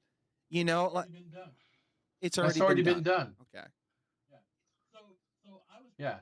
So I was playing this game of Kevin, Yes, Six I love Degrees that of game. Kevin Bacon. Right. So if you get 6 people together, and you ask them, have you seen a UAP? Have you experienced seen a cryptid, or have you experienced something paranormal? Normally, more than half of them say yes. So here's my thought: if that's true, just let's say it's 5. Out of the 5, let's say 3 have seen it. All right. That means, on average, if Congress is over 500 people, that means somewhere close to 300 people in Congress have seen something, but they're keeping their sweet ass mouth shut and letting the Right. whistleblowers go forward. And then you got factions in the government that are like, yeah, sure, come tell your story. And then they bullshit. And then the minute they get you in that skiff, now they got you in an NDA. Right. So like my buddy Gene Sicko. Right. My buddy Gene Sicko, his father-in-law has papers that they found where he allegedly worked for the Russian version of Area 51. Okay. So Gene has these papers, these documents, and he's trying to and the first thing people try to say to him is, do you want to talk about it in a skiff? Because then once they get you in that skiff, now they take all your papers and they take everything you say, and everything you fucking say gets classified. So what happens to a lot of these whistleblowers is they don't know any better. They get pulled into these skiffs, and now everything they say is classified. And if they say one wrong thing, like Dylan Borland, if that guy says one wrong thing, he goes to jail for a very long time for life, or gets hanged or treason or whatever the fuck it is. And what we find out about Dylan Borland is that dude is like the key to a lot of this stuff. He knows some shit. We're talking to Logan. Total disclosure. Yes, Grudge said Sullivan Wars. If Sullivan was one of the witnesses that he had said he could provide names. The names to Congress. That some were hostile, some were willing to tell their stories, but it would be in sci-fi. Donnie Darko, is that a video game? Yes. That's what we do on this show. Yeah, and that's from Ty from Total Disclosure Podcast. So the thing is, I never met this guy, and me personally, I bumped into lots of people that claim to tell me a lot of things, right? And if I think it borders on something sensitive, obviously I can't talk about it. However, I believe that there's enough there that when you put it all together, it tells you a very interesting story. Yeah, I'm hearing like keep an eye on Lakatsky and his books. Yeah. I'm hearing if you read his books, it basically is disclosure in a nutshell, for as much as they can tell. So Yeah, I'm even looking forward to Jay Stratton's Me book, too. 'cause I haven't That's seen that one dude I want to talk to. I want Yeah. to talk to Jay Stratton. Well, Grush too. Yeah, I used to. He is. So I'm gonna throw this at you. So Jay has got a sense of humor, and I think one of the reasons why he asked me on the task force is because of my British sense of humor. Because I was. My current story is this. The aliens aren't into black people; they're only into white people. Why is that? That's awesome. That's fucking And, awesome. So they jumped on me. Yo, that's like the Key and Peele said, skit with the "Well, what about zombies, bro. Barney They and were Betty?" avoiding them. I know exactly what you're talking. It's fucking hilarious. Yeah. Well, are you serious? Is this a joke? No, he's being wise. He's being funny. So they jumped on me and said, "What about Barney and Betty, Logan? You got it wrong." And I said, "No, you don't understand. Barney was the aliens' first attempt to catch and release." Up, bro. God damn, you're fucked up. And they're like, but to me, everybody had to have a sense of humor. Or else Right. Because they. Why? Because at the end of the day, this thing What up, was Ashcore? very emotional, especially for whether it was the pilot, the guy on the ground, the security police guy, the housewife, whatever. They got very emotional. So my first thing was judge them. Do they have a sense of humor? If they have a sense of humor, that it's easier to bring them down. If they don't have a sense of humor, once they get up, you might as well stop the interview because you can't go anywhere because Sure. there's too much emotion. That's And genius. they're trying to put their whole That's experience genius, and give it to you within and 1 you got minute. that British sense. They Yeah, miss dude, I themselves. love. You see, I love English music and the British comedies on TV. Monty Python. Yeah, dude, but I'm a big Oasis fan. So yeah, he's you big into Oasis? I'm not a big Oasis fan, but I'm into. I'm Okay, old school. all right. So Duran Stone Duran Roses, and stuff all like those that. guys. Yeah, 100%. All right. Yeah. All right, so we can get that. Yeah. So the thing is that we're gonna find out about all these people as they come forward and as they tell the story. I am not. How do I say this? I think Congress. I think this is on this particular subject. This is the first time that Congress is figuring out they're just Yeah. not as powerful as they thought they were. Yeah, because they're getting told no. They're showing up to these Right. places and they're getting told go fuck your mother. You know, yeah. Thank you. Don't you know who I am? Yeah, I do. And they, Fuck, and get they outta don't here. like that. Screw 'em. Interesting. Yeah. So I'm just like, okay, this is interesting, and I'm watching because we were Lou. I think he mentioned. Yeah, Lou was the one that mentioned it. We came up with this wonderful honeypot. We came up with this honeypot. I think we called it interloper, where we were gonna set this thing up out at sea and see if anything shows up. And before we could even do it, they shut us down. We were like, damn it. And again, we don't know if it was official. We don't know if it was the antibodies or whatever. But I mean, everybody there at the task force. So wait a minute, you guys are setting a trap I for a think UFO and they shut it down? I'm not sure if they knew what it was. We just said, hey, let's set up a honeypot. to Because see if that's they're what gonna come I in know or that they do. whatever. That they put the And then fucking next- subs or the nuclear ships out there, and and that's basically why they said they were getting a lot of the footage that they were because they were doing that on purpose to see if they could lure them using the UFO shit or the nuclear subs, and every single time they would show up. So yeah, I could totally see them doing that. Yeah. There was all kinds of things that people were doing. I'm not sure if it was deliberate or not, but there's so many stories. And the thing is, the very first thing you have to do is validate the There's story. a lot of and then put it into. So for those that don't know, and you're wondering who the hell this guy is, this is Lenval Logan. He was a part of the U.S. Basically the UAP / UFO Task Force, basically the UFO Avengers for fuck's sake. Been there, done that, seen it. Dude's got some crazy stories. You've been on Joe Rogan with Jason Sands, and now for whatever reason you're talking to me. I don't know what the hell you were thinking, but I appreciate it. Does anybody have any other questions for Lenval?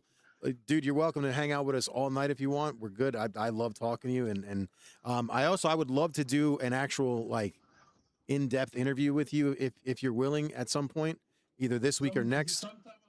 Sometime I'm going to be in yeah. Jersey. I'll call you up. I mean, we could do it remotely, but yeah, That'd be I'd love to do it in Jersey, bro. 100%. Joe and I'll take you out for pizza and shit. Yes, of course. Yeah. I got a trip that's supposed to go up to New York let's take to him hang out. out with Let's the take him Tedesco All right. brothers. All right. Yeah. So when I got to figure out the date and everything, and once I know Yeah, that, I'd love to meet those dudes. They're cool the people, idea is man. to come. They got a great channel, great stuff going on. Yeah. Yeah. So I'll tell you something. We went to the. Do you know who Evilist. Dr. Yes, love him. Dr. who? Keith Taylor is? Keith Taylor. Keith Taylor. Keith Taylor or Eve? Yeah. Eve, right? Keith. No, he hangs out with the Tedesco brothers, but he was the former New York City Oh, wow. commissioner at one point. But the thing is this: when we talked, Hi, Mom. we were just having a talk, and he was asking me about my app, and I said, "Here's the thing." I said, "What I'm worried about." So once I left the task force, the thing that I said was, "We don't need the government. We just need people.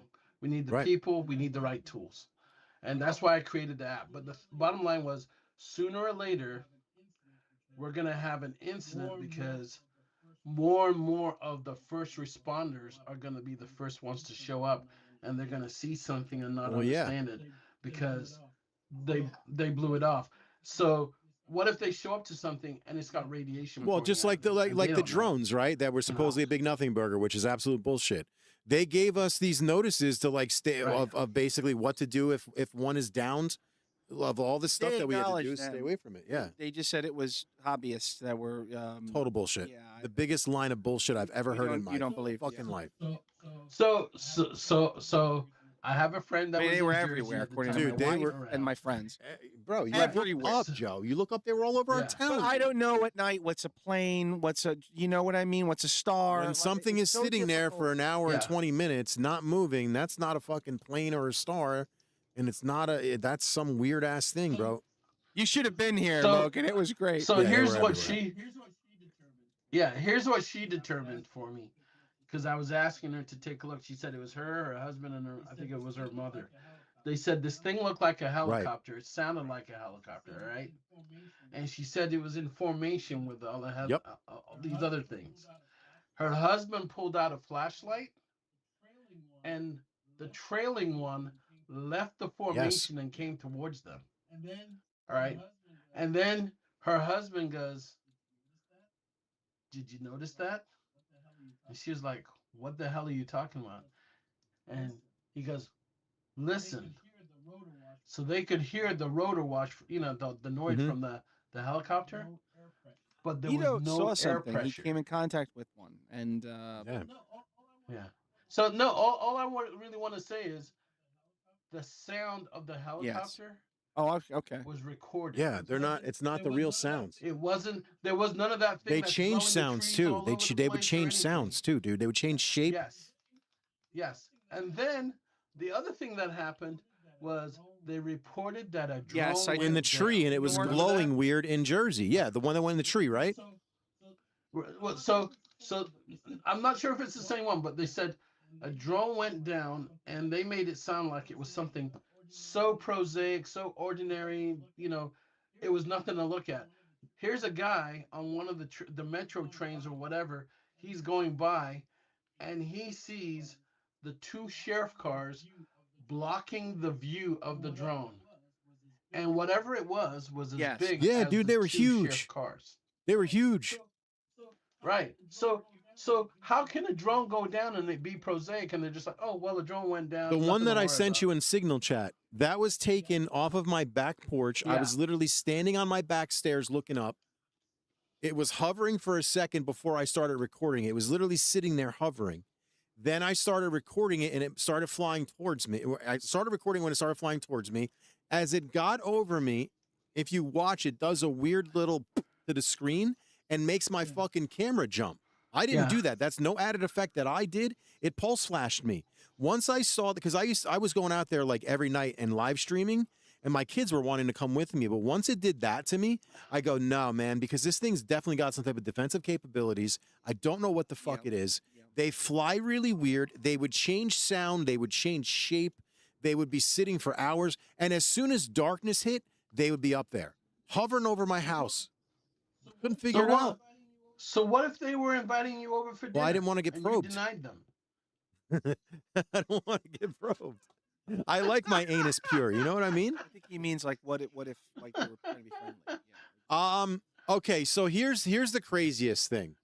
So, and this is the thing that Joe's talking about. The first night that I started filming them, I was filming them by myself. His wife happened to hit me up, was like, bro, they're all over the high school. If you go up by the high school, they're there. So I went up to where our high school is, which is a nice vantage point because it's kind of up on a hill, and it kind of not overlooks the whole town, but like you could see a lot of the town because it's raised up a little bit. And brother, they were everywhere. So I'm sitting there and I'm filming like this, right? So I'm live streaming vertically. I've never done it before. And what I didn't know is the top half of your camera gets cut off if you don't do it right. So I'm like this, and then from the side of my eye, I see what looks like a flat disc. It looks flat like this, and it's iridescently glowing on the night sky. So if you took the Force Jedi glowy, the blue color, and make it white of the Force Ghosts, if that makes sense, of how they looked, and you put that on a night sky and made it white, that's exactly the color it was. Beautiful on a night sky. Probably one of the most beautiful things I've ever seen. And what I noticed is when I went back to watch that 5 minutes before that, I go, man, I'd really like to see a UFO. 5 minutes later, I see that thing, and what it does is it flies flat, turns sideways, and I realize it's shaped like a C, and it's flying with the opening forwards, and then it just disappears. It didn't flash off fast. It went in what I think it went invisible, cloaked. 5 minutes after that, There's a couple other guys out there that said just what you said. They were like, I I wonder if I can see a UFO tonight. yeah, And within like I'm 5 not minutes, kidding you, dude. it showed up. And it fucking went like that. I saw it was like a C, and then it just disappeared. It didn't like zip off the screen. It was just there and gone. There and gone. 5 minutes after that, a low flying helicopter, blacked out, flies at nighttime right over me at the high school, probably 150 feet above me. I'm screaming like, what the fuck? I couldn't believe it's on a live stream. I'm losing my mind on this live stream. And then every time after that, I was out there filming weird shit. I would film orbs, weird lights in the sky. It was fucking weird, man. Straight up weird. You need to send some of them to me. You need to send some of them to me. We'll have time to talk because I'm trying to do some stuff. I've got a group that I call Splinter, and they're from a bunch of like guys that used to be part of MUFON. Okay. They used to be part of this. They used to be part of this, and whatever. And I'm just asking them, hey, go through these videos, see if you can. Yeah, they're on my First, live you know, stream. assess You if can it's real. literally, I'll show you them too. Yeah, It's the biggest then one. they- Just they- search by pop. yeah, but then they say, Got like 20,000 views. yeah, they said, let's see if we can find out something new. Because my first thing is, why do UFOs keep turning their lights Yeah, on what's the at point night? of glowing? You know? Yeah, what? Yeah, and my assessment was that they are communicating with someone Could that be. we don't see. Could be because this thing Yeah. went straight up invisible. But- It didn't blip off. It like literally went invisible. It was there and then it wasn't. Okay. And then my friend said, if when you're dealing with a lot of the really advanced materials, all the ones that end in inium something, you know, he said, just the fact that you're putting electricity through it, it's gonna give off some light. Well, that makes sense, So, yeah, because of the way I it's said- traveling, it gives off a glow. Right. You know, and so, you know, and if you listen to Travis and some of these guys, I love it when Travis and Hal Put Off and Eric Davis are talking, because it's like you're the kid in the Bro, school. Eric and all you Davis gotta do is just listen. Eric Davis they're is a going guy backwards that I and would forth. love to talk to. I would Jesus, I'd give my left nut to talk to him. Just because of he's supposedly the guy that briefed Trump on the aliens. So like that's the guy I want to talk to. Yeah. Well, I don't know if he briefed Trump. There's people. The way I heard it was this way. My boss was supposed to be the original, the go-to. Jay Stratton was supposed to be the one to go brief Right. everybody. All right.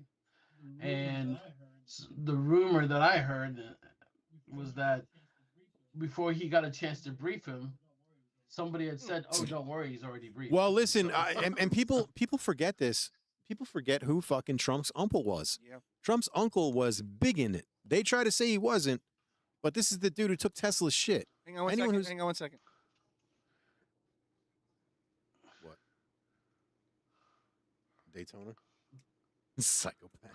Anybody who confiscated Tesla's shit had something to do with the UFO program. Absolutely. I agree, but the question is,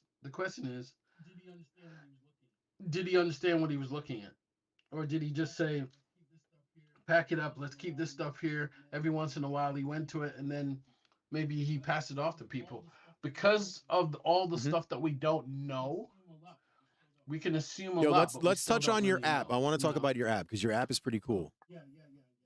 Oh yeah. You got a link for it? Sorry about that. I will send you a Thank you. link for it. It's Send it if you send it to Signal, I'll just so. post it. All right. So, well, I'll caveat a little bit. So what's going on is this: 1.0 of the app, I built one version in iOS and one version in Android, and it was going fine. We had like 11,000 users. I did get doxxed a Of little course. bit because someone was telling people in Africa that if they use the app, they will get paid. So all of a sudden, I had all this stuff coming out of Yeah, like Africa. I was billions like, of "What the sightings. hell's You're like, what going the on?" fuck? Yes, they took I was getting thorough excited advantage. until I saw what the content was. Same. Yeah. So what I did was I said I know I can do better, but the people that I had built the app that I was working with, unfortunately, as they saw that it was getting popular, they were charging Scumbags. me an arm and a I leg. hate that shit. I mean, when they made mistakes, I was paying to get the mistakes fixed, and I was like, "Are they making mistakes on purpose? What the hell's going on here?" So, And about 14 months ago, I decided to build a second version, and it is so it's version 2.0, and we just started beta Awesome. testing this week. So the send website, it. and I'll send it to you, is the Phenom Okay. dot app. The Phenom dot app. However, if you've got I'm doing the beta testing right now for the iOS version, and hopefully if all goes well, I'll have all the Android stuff later. But the way it's designed, it's two parts. There's a back end where the website is, and you can, if you have a video or an image that you think is just too good to believe, you know, there's an area there called the drop, and you can put an image in there, and it will tell you if this video or image has been AI modified. So it's the Phenom. I like Right. THEPHENOM Yep. Dot app. .app. Right. And dot app. Right. You will not be able to download the new version, not quite yet. Okay. Just give me Yeah, because I was trying to put the site up, and and the site is All right. timing out. yeah. So Oh, perfect. everything All will right. be ready, and I'll make sure 100% I get you the site.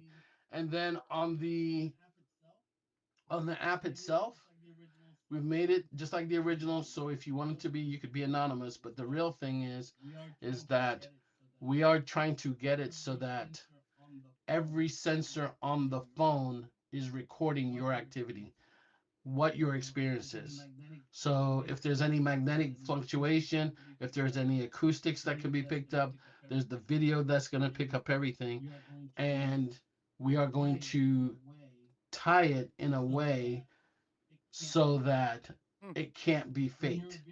Because when your video is, when you're picking stuff What's up, up, Retro Machine? part of the system is going to be looking to see if it can see in the stars, and it's going to match up the star field to make sure that it was the proper time, all those other things.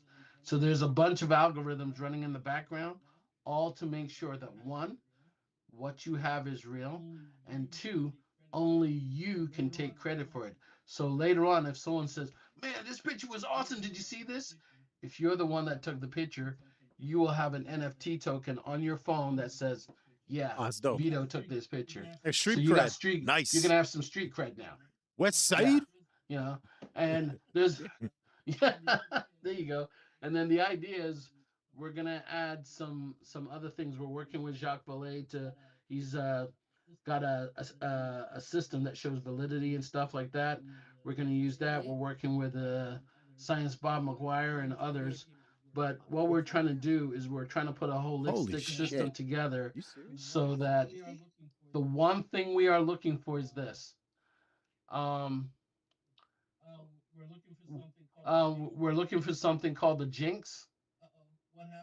No. What happened? It's our first time ever streaming on TikTok, and Joe just told me of 88 people watching us. That is amazing. Okay, good.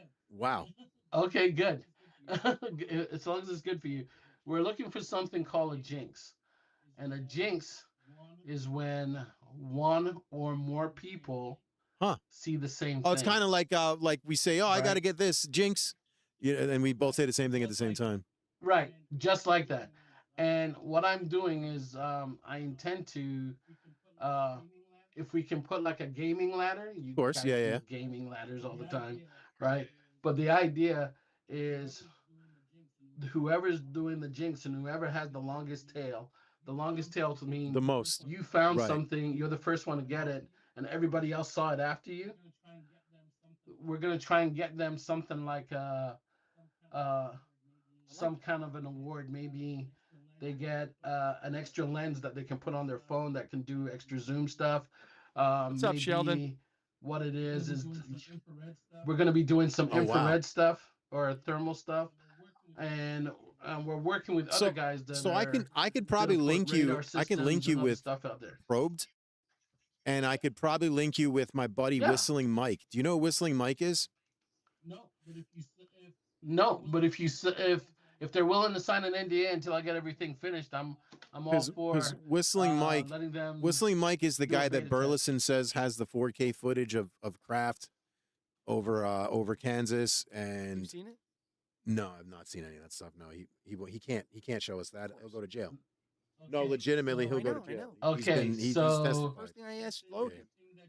That's interesting that you say that, Vito, because one of our testers, she's in Kansas and she sees things like 4 times a week, and she's going to be testing. Okay, so I'm gonna Hey, do you mind if I put? Can I? I'm not sure how much longer you want to stay on. You can stay on for as long as you want. I'm not kicking you off. Yeah. Can I put the link in the chat and people can come on and talk to you? Is that okay, or would you rather just be us? It's entirely up to you. I don't want to make you feel pressured. So you can put the link in the chat and stuff. I'll leave you alone to let you guys play your games because I do. No, have to you got okay. Early in the I got morning. For joining us. But one of the what I'm hoping to do, I'll just leave this with you. What I'm hoping to do is the grand prize, because I hate the fact that people collect all this data and they don't get anything back. Not only will I try to give that person their 15 minutes of fame by putting them on a podcast or something, but I'd like to be able to say, I've got a timeshare, and I will say, hey, wow, take my fucking timeshare and go enjoy yourself in Orlando. Can you repeat that? That's huge. Or Las Vegas, that's awesome. And have a ball. Yeah. It's just a way to give something back, because people will constantly give stuff in and never hear anything. And I'm like, look, if you're helping me out, I gotta help you out. That's the way it should be. But here's the thing. This is what I would like to do, because I like to do these type of things. So like I said, I met Ty Roberts, I met Gene Sticko, I met my boy Joe from UAP Reporting Center, and what we did was, our thing was, let's get the fuck off our asses and do something about this. We want disclosure to happen, and we're tired of all the inner drama and all the bullshit. So what I want to try and do is be the linking point. So I'm friends with Whistling Mike. I'm friends with this guy. We're friends with that guy. A lot of times you guys are so scattered, you guys being the whistleblowers and you guys being the UAP experienced guys and stuff like that. You're so scattered, but you don't talk to each other. I think the key is to get you guys all fucking talking. Get you guys all talking to each other. Get you guys all linked up, because together they can't touch you. But separately, they keep you apart. They keep you fucking hating each other and hating yourselves. 100%. Yo, we got to fucking get you guys together. So if I can be the catalyst for it, and I talk to this guy and I talk to that guy, my thing is to get you guys all linked together, because I think together you're stronger than you are separate, right? So that's how I look at it. So I'll tell you 2 things and then I'll leave. My motto is collaborate to graduate, because we got to work together. And then 2, Jeff. Yeah, I talk to him all the time. Musatelli, he and I came up with this. Yeah, I don't know when, but we're planning to put first like a military retreat together, where all the military guys that have had an experience, where we can actually sit down, talk, no pressure, just get it out of our system, talk about what things are alike, what things we don't understand, whatever. Because who knows what collectively be able to come across and fucking. I'm telling you guys need to talk, and communication is the key, man. And you guys need to speak to each other and get together as a group, as a whole. I'm telling you, you guys would advance it so much more if you guys did that, in my opinion. Yeah. So I'll leave you with that. So I'll leave you with that. We did too. I had a good time, guys. It was fun. Thank you, Logan. I appreciate you talking about the app. I apologize.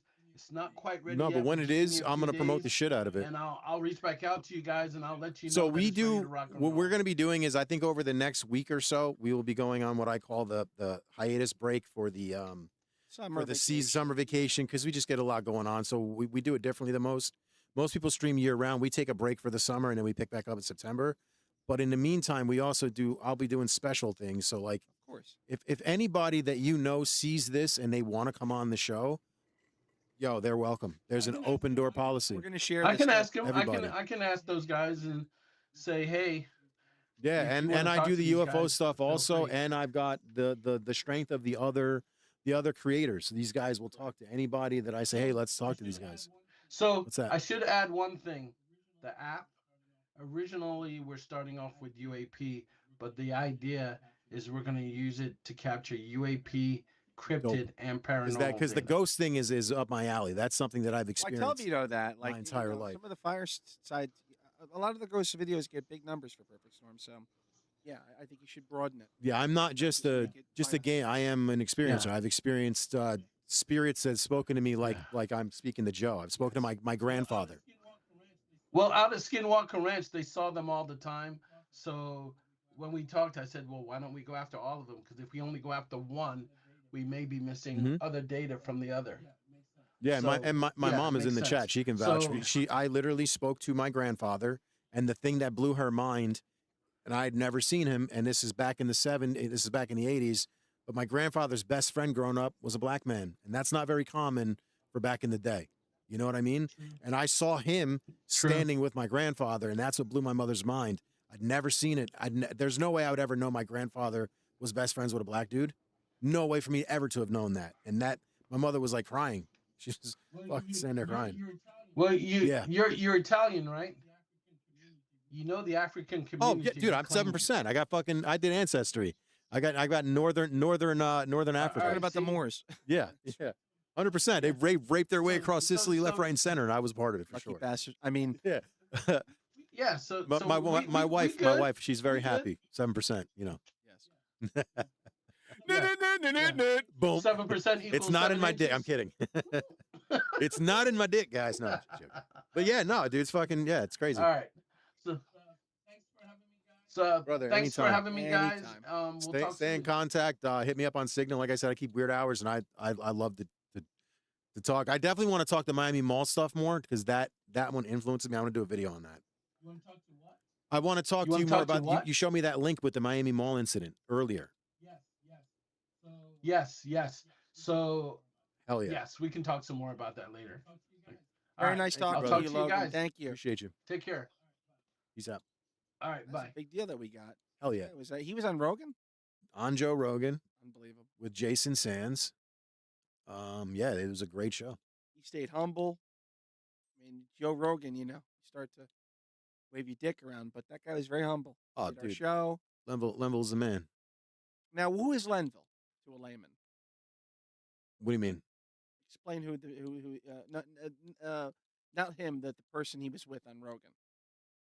Oh, Jason Sands is who he is with.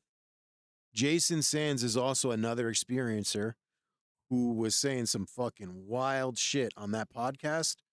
And yeah. So Jason Sands is a dude that claims that he was driving on the range of Area 51 or one of these test sites, and they happened to see what looked like some type of craft that was crashed on the ground or landed on the ground, and what looked like he thought it was military personnel at first, walked up to the car and asked them a question.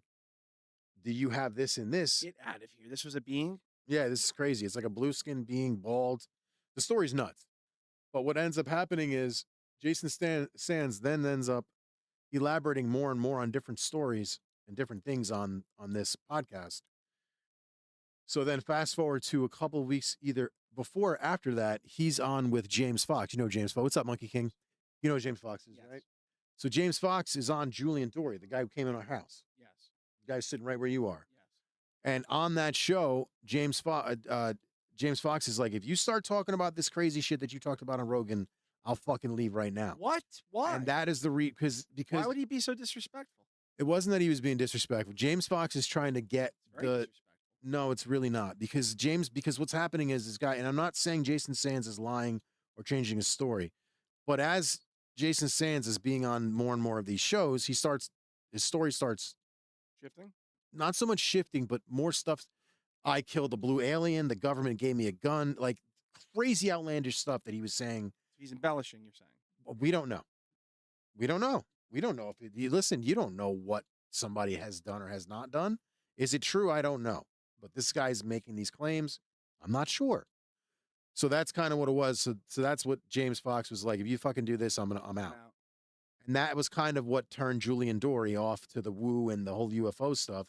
So Julian Dory kind of pulled. Julian Dory used to be big on like having UFO people, and after that happened, he kind of dialed. Yeah, so it was kind of ironic that he explained that on our fucking channel. He explained it. Yeah, and nobody knows about it because no one watches the fucking thing. That's not true. It got 500 views. That thing should have gotten easily 10,000. 500 views, very good. That's shit for Julian Dory. He's got 1 million subscribers on YouTube. That video should have had 10,000, between 5 and 10,000 views easily. It did because I was fucking up with the channel shit. Well, I wasn't fucking up. YouTube screws with the algorithm. So that was the crazy thing. So Lenval Logan happened to be on the show with Jason Sands when they were talking all that when he was talking all the crazy shit. But Lenval has seen some shit. Basically He went into it. I mean, basically the UFO Avengers. Yeah, yes. The UFO Avengers. It's insane. How'd you meet him? Twitter, Facebook.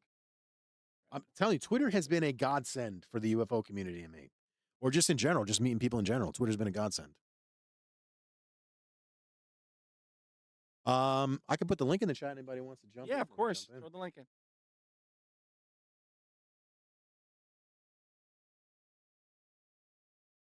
Logan's a really nice guy. I hope to have dinner with him. He said he's going to be in New York soon, so gonna be I in would Jersey. enjoy that. Yeah, that'd be dope. That'd be very cool. Seems like a bright man. Invite guests. All right, guys, if you guys would like to join the show and come on and talk, please click the link. Anybody can join.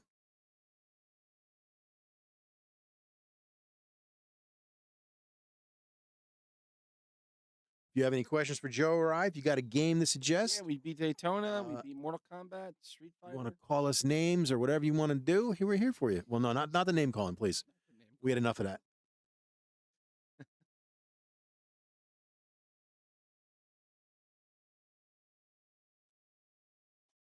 Now you're playing with my nutsack. You're playing with power. But yeah, I was wanting to have him on for an interview on the gaming side. Like I said, this is what I want to do.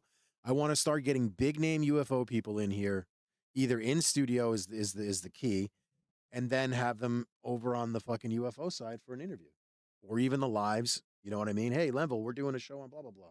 You want to come on for the UFO stuff, and that's what we're gonna do. Let's get into this. You saw a disclosure day. I did. Go ahead. So we're gonna drop some spoilers, right? Disclosure day spoilers. I mean, We're not gonna do too many spoilers. So you didn't like it. No. What didn't you like about it? I was told that this movie was going to bend the frontiers of my mind. It was going to be, I say Jesus in the toast. It was going to make me question my religion, my spirituality. Right. And if anything, I question, why did I waste time 3 hours, including trailers? Yeah, the trails were forever, dude. Forever. I'm complete.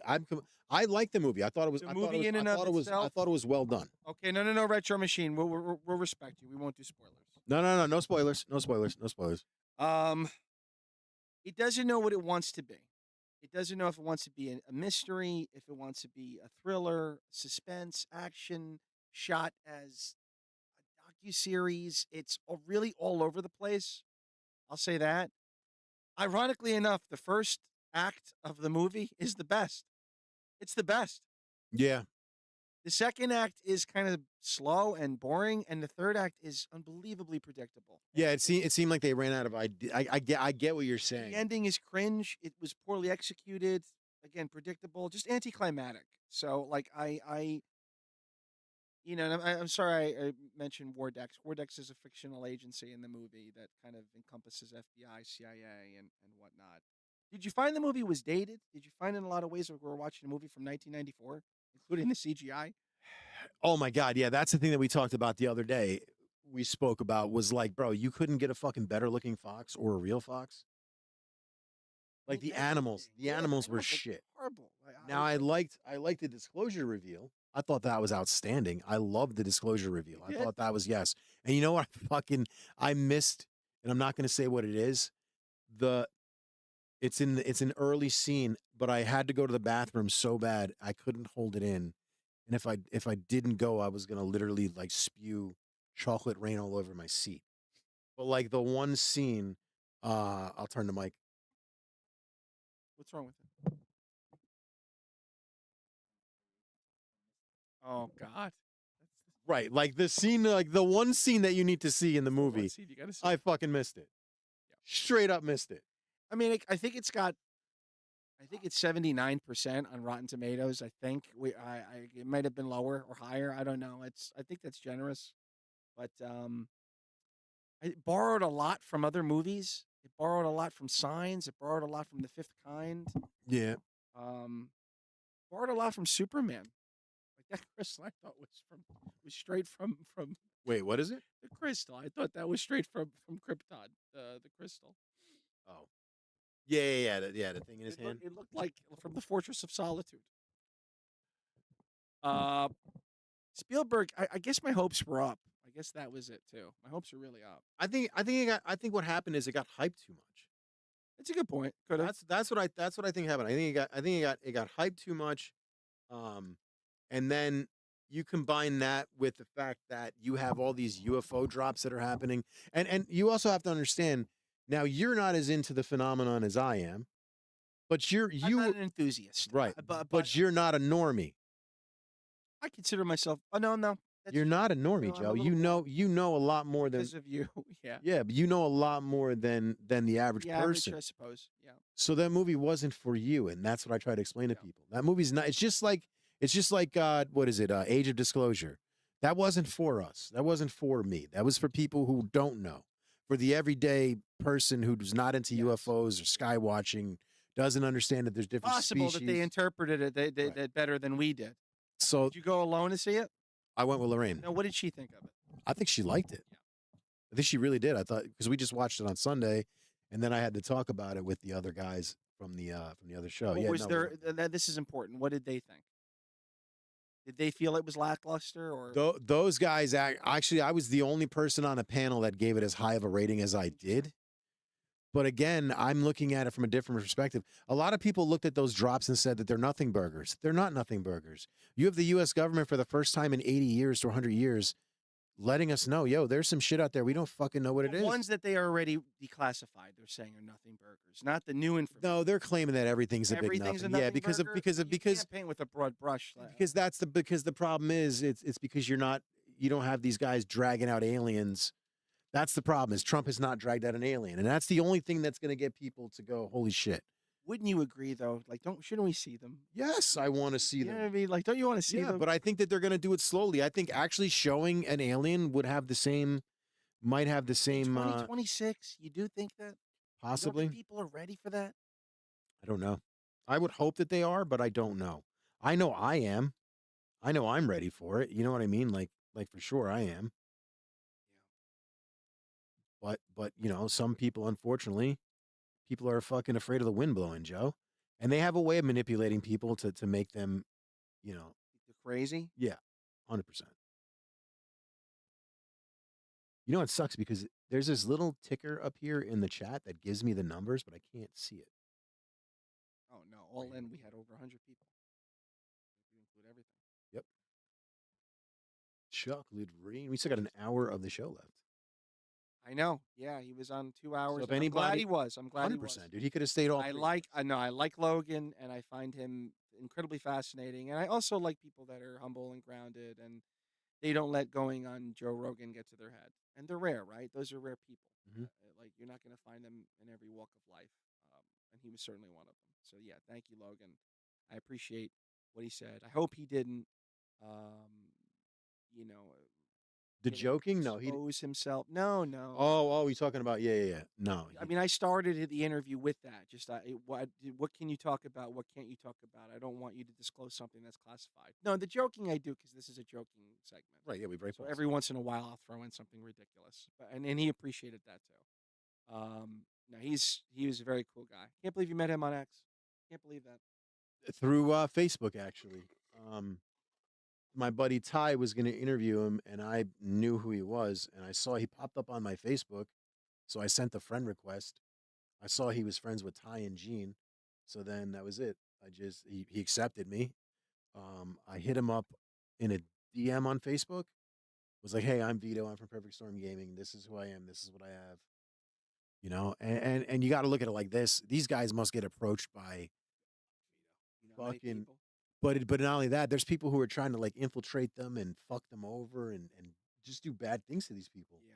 And I'm always like, yo, this is me. I'm an open book. This is my channel. I'm a real person. You can Google me. And that's why, like, when you run across these guys, or P Dubs, or Retro Ralph, our friend, or Chase Brogan, Vito's friend, someone that has a really big following that will give you the time of day. They're really rare, so I definitely appreciate Logan for coming on the show. Once again, thank you. And thank you guys so much. Our last show got over 500 views, and That was a crazy show. crazy show. Chaotic as fuck. Thank you, Sheldon from Gallagher Guy. Yep. Thank you, Jay Pixel from Gamer Fridge. Thank you. And I want to apologize to Fox. I feel kind of bad because that show just went off the rails. Literally, it was supposed to be just me, you, and Fox. But then it ended up being, which I love Vinny. That was awesome. But then we had Vinny, we had the light gun, then Jay joined.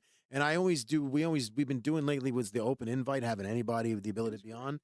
And it actually worked out in its favor. I just felt bad. 19K Fox is one of the coolest people in the community. And again, another huge guy that doesn't let the fame get to him. Thank you, 19K Fox. Thank you, Tim, the president and owner of Visual Pinball. Thank you, Vinny, the president and owner of Video Game 911. Yeah, to Vito's point, that was an insane show. It's rare when you have half a dozen guests. And, I didn't help things, I don't think, making it crazy. No, dude, I love when these fucking. I know you do. I love the chaos. Those are the best shows. I know you do. It's just the first 5 minutes I need silence so I can make sure everything's starting because I stupidly forgot to set Rumble up today, and I thought that I did. Kick myself. So stupid. Those are fun shows. And thank you guys for making that. Seriously, that was over the last 6 months, half a year. That's a top 3 show. And what most people don't know right now is today we are streaming on just about every platform. So why don't you tell people every single platform? Just look. Just about every single platform that we are available on, except for Facebook, we're on. So if we're on because we can't really say it because I got you. But if we are on somewhere, we're there. So if you got us on Double T, we're there. If you got us on the purple site, we're there. If you got us on the green site, we're there. Of course, this means absolutely nothing to me, but here's your color. All right, so here I'll go over it. You get it if you're gonna get bombed. That's green. You think it's gonna get us kicked? That's green. Brown. Right. That's purple. Blue.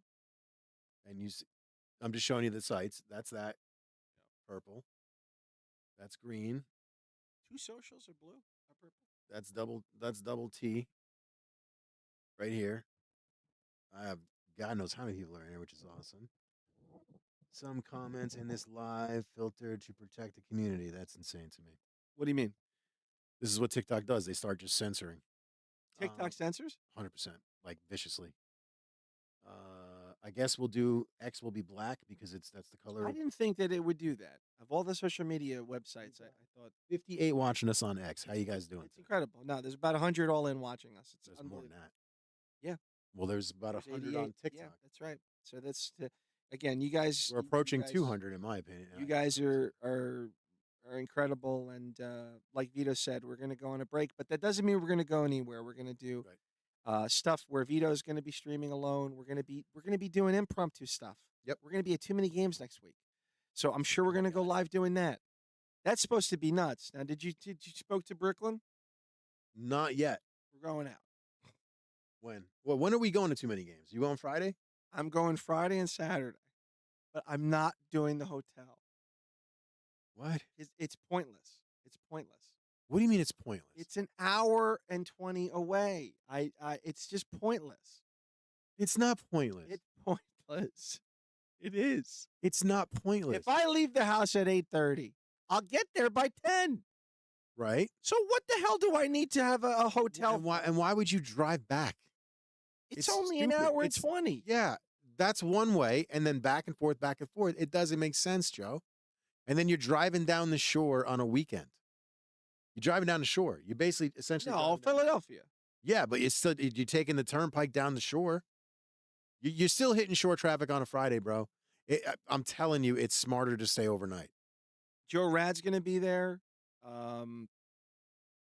Okay, Retro Machine's going to be there. Yeah, we'll hope to see. Is Bill going to be there? His hope. No, Bill's not going. But there's How is Bill not going? He's right there.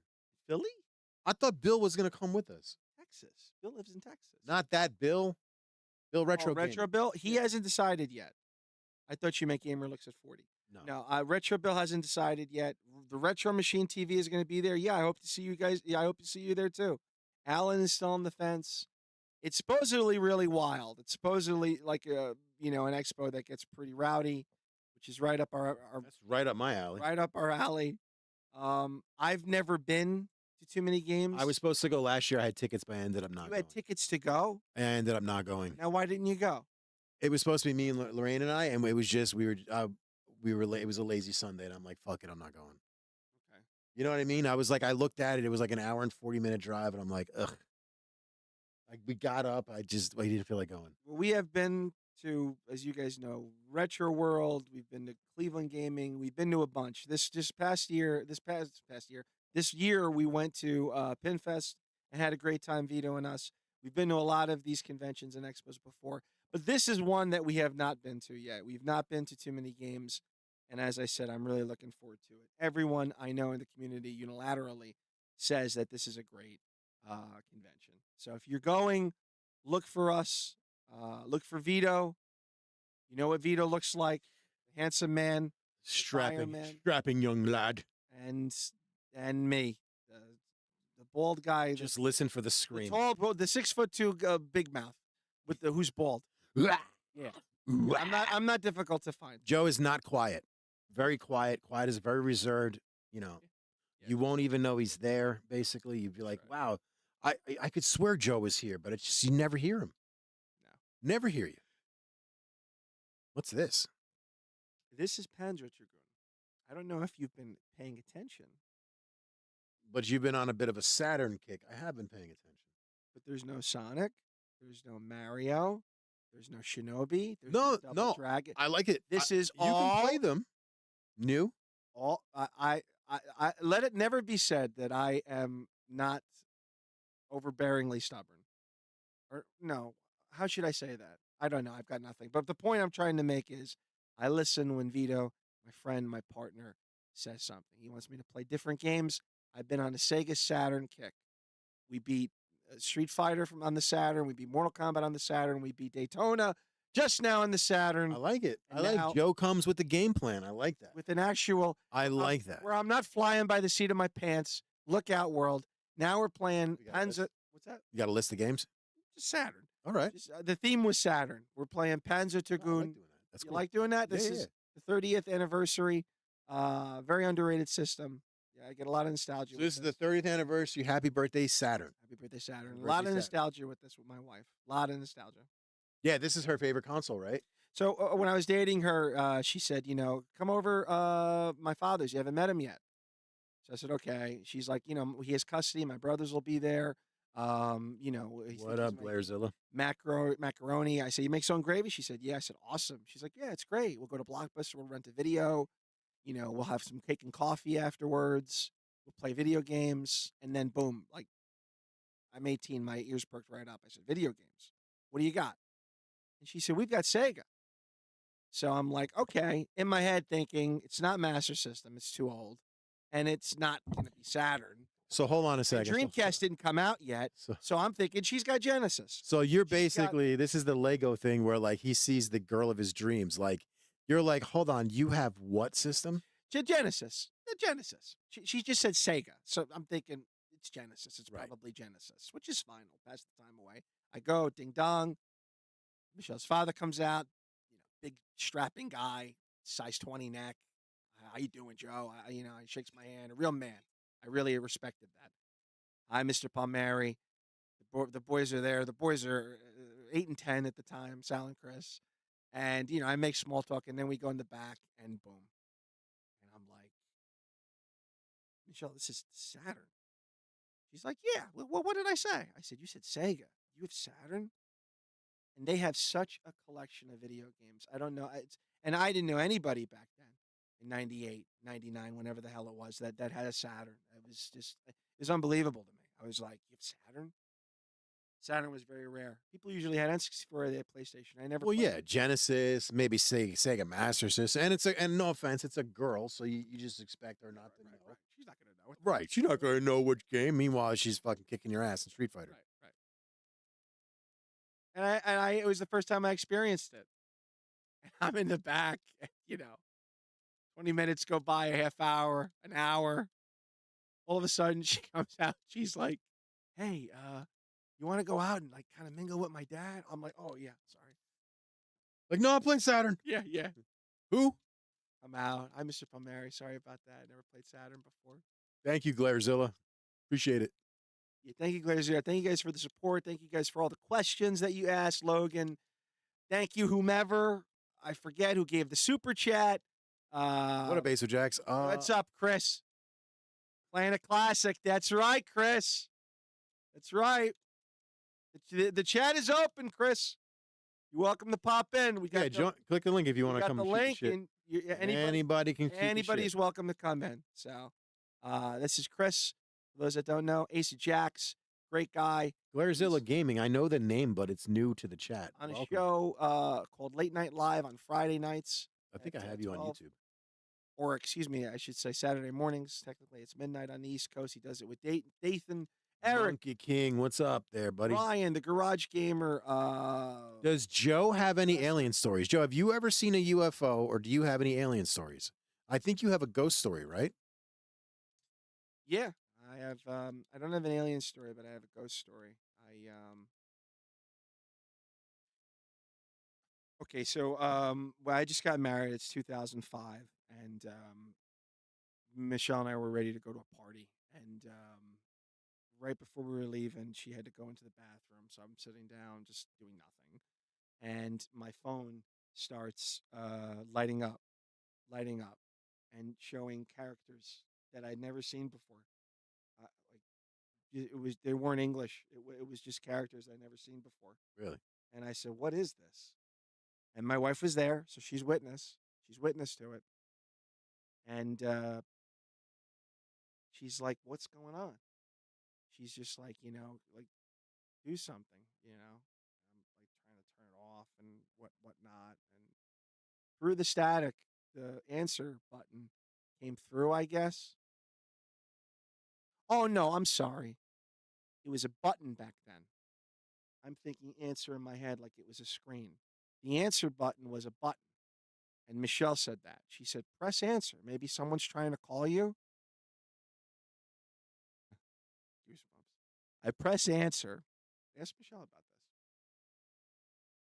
this. And I hear my name. I hear Joe, but it's not human. We don't know.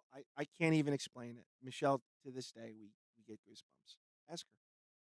It was Joe, but it was like static. Sounds weird. I don't like these stories because I sound like a nut. Vito has a lot more gusto. Tell the story. Vito has a lot more gusto to tell these. I get embarrassed. It was Joe, and I could have sworn afterwards it was help. Help me. Jesus. We screamed. That's what you heard? Yes. We screamed. Like blood, that was I was ready to run out of the house. I know it wasn't a friend playing a trick on me because the phone was doing characters and lighting up in ways that were absolutely uncommon. And then I want to say, Michelle, if she's in the chat, she'll remember this. I know this sounds crazy, but I want to say I turned the phone off and it did it again, even with the phone off.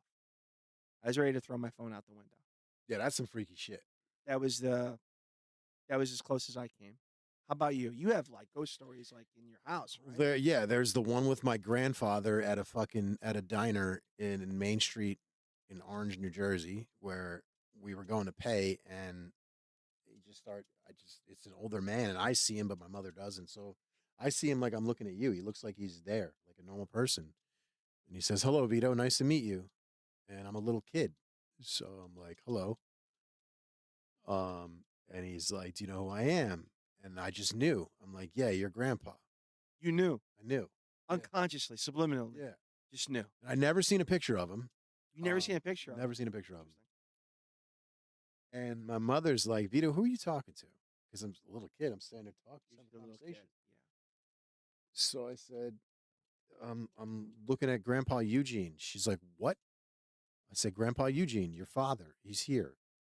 And she's like, "What are you talking about?" And I said, "He's not alone. He's with somebody."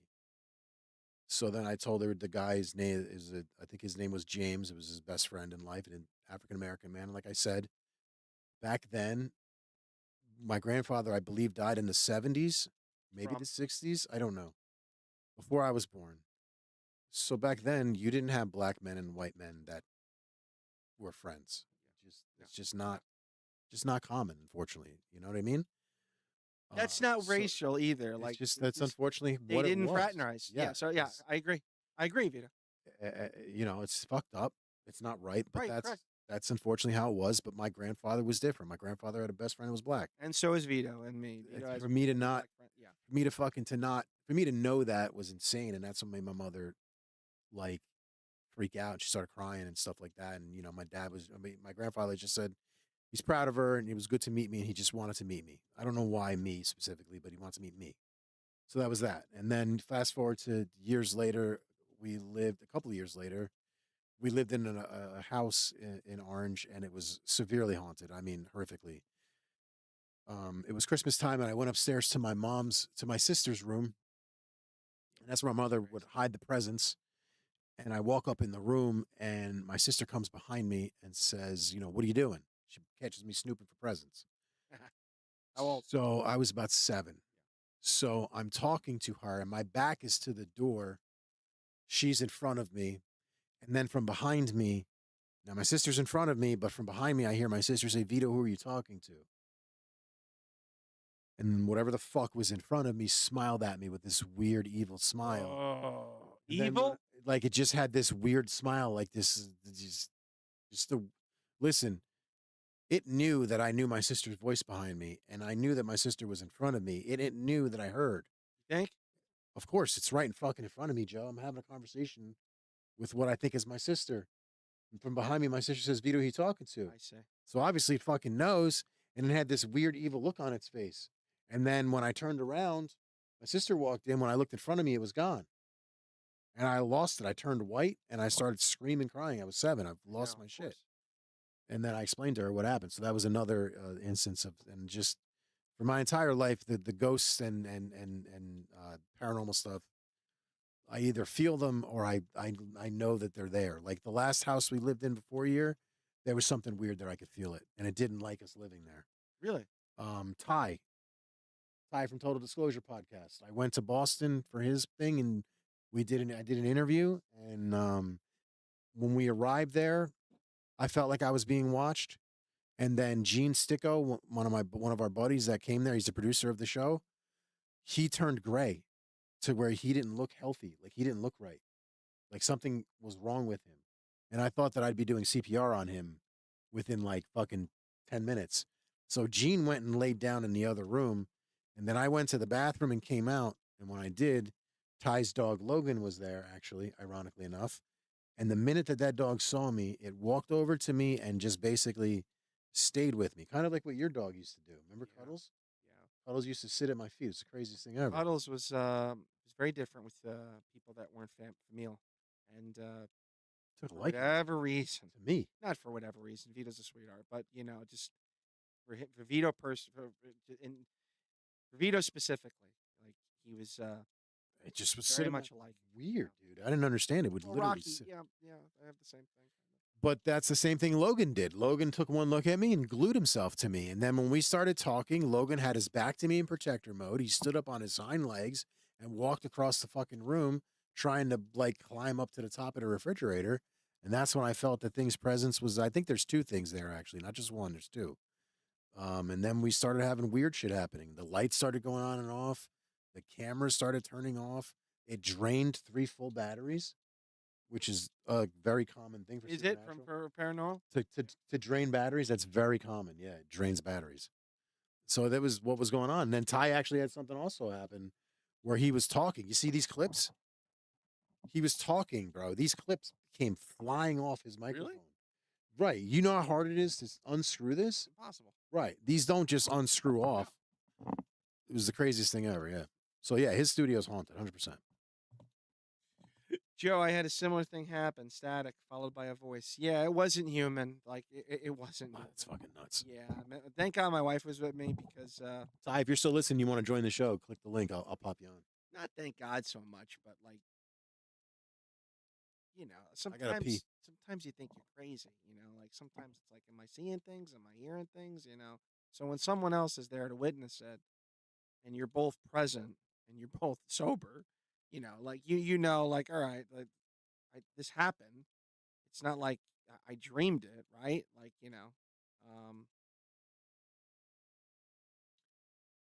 yeah, easily the scariest thing that happened to me.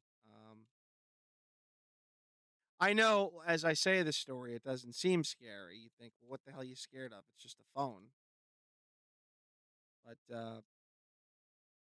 you had to be there, I guess. It was just alarming. Like you don't really think that.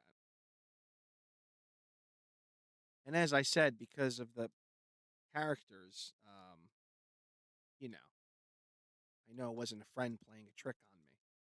It wasn't like I got someone's face, contact, or not a contact, just some random phone number, or not even maybe private call. Like it wasn't. It was. It was just crazy. I mean, what happened to the phone was nuts. You're not crazy. Thank you. I don't think I am.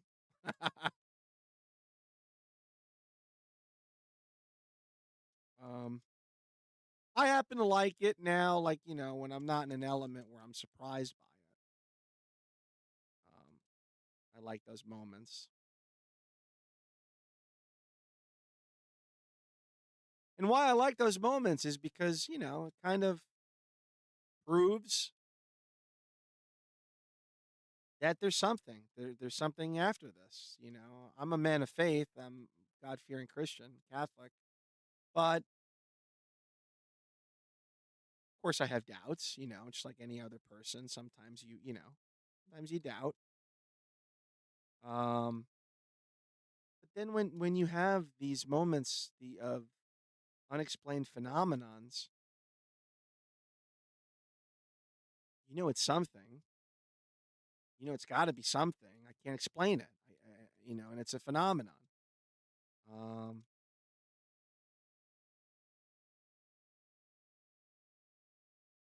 and that's why I really subscribe to mediums too.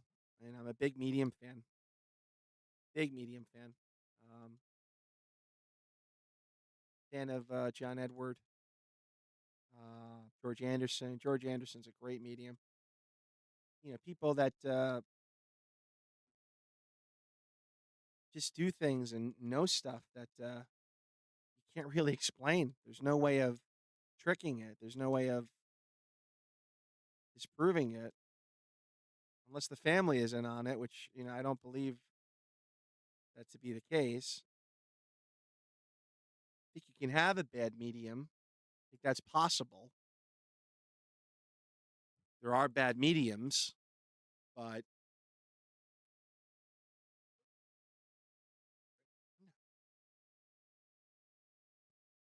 like there's bad everything. There's bad lawyers. There's bad doctors. There's bad mechanics. I mean, we don't say that all mechanics are bad. You have bad mediums too. You have fake artists. Why? It's for one of the only professions that are like, yeah. I had an experience and he was fake or she was fake. and now they're all fake. I don't think that's the case. My belief system is more that of, which is now catching on. It's called transcendentalism. And I'm careful who I say this to because a lot of people on my side, quote unquote, Christians, Catholics, they don't like it because the dogmatic Christian Catholic believes that the only way through salvation is through Jesus Christ. But this is more a belief system that every religion is right. That we're all going to go to the same place, and it's based on science. That consciousness is energy, energy is matter, and matter cannot be destroyed. And I really like that. You know, I like that, even though I'm was raised Catholic. I'm still Catholic. It's not like I'm not, but I like that type of belief system that we're all going to go to the same place, no matter Buddha, Hindu, Christian, Jew, uh, whatever, whatever you believe. It's a belief system that we're all on the same plane of consciousness after this. It doesn't matter what religion. It doesn't even matter if you're good or bad. That man creates hell and all of this consequence. So you think? So wait, you think you think it's a conscious thing? You think hell is a conscious construct, or do you think it's an actual?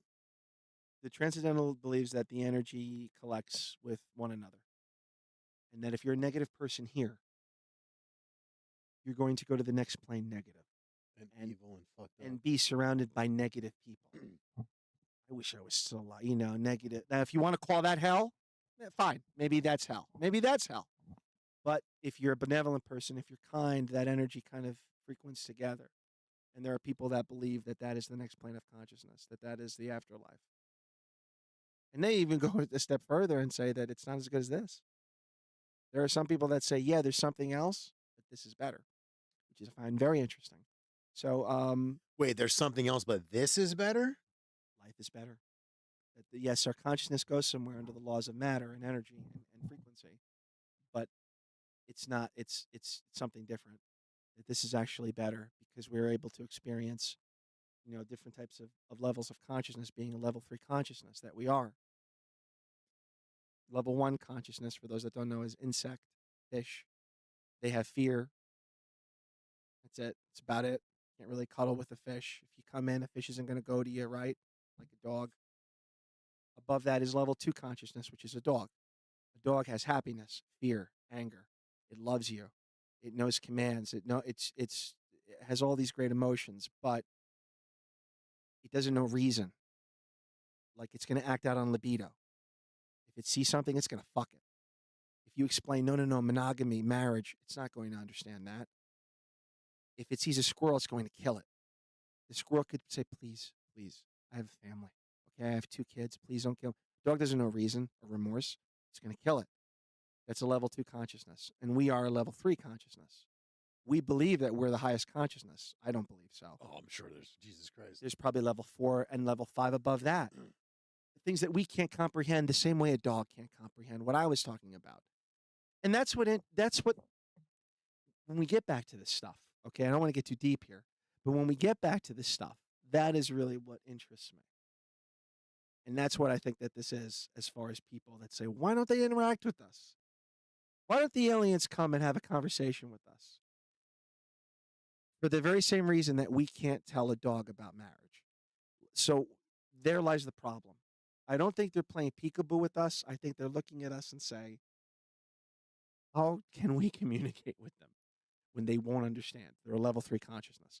How can we communicate with them? I think they're just as equally frustrated with us as we are to them. Oh, probably. You think that's true? Yeah, because we can't communicate with them. Well, they can communicate with us. We can't with them.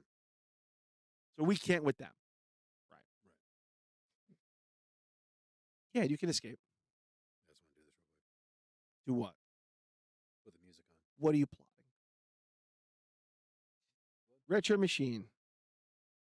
Joe, I have known certain people very well who went from completely disbelieving in that to experiencing something similar firsthand and changing their views because they see a full body apparition.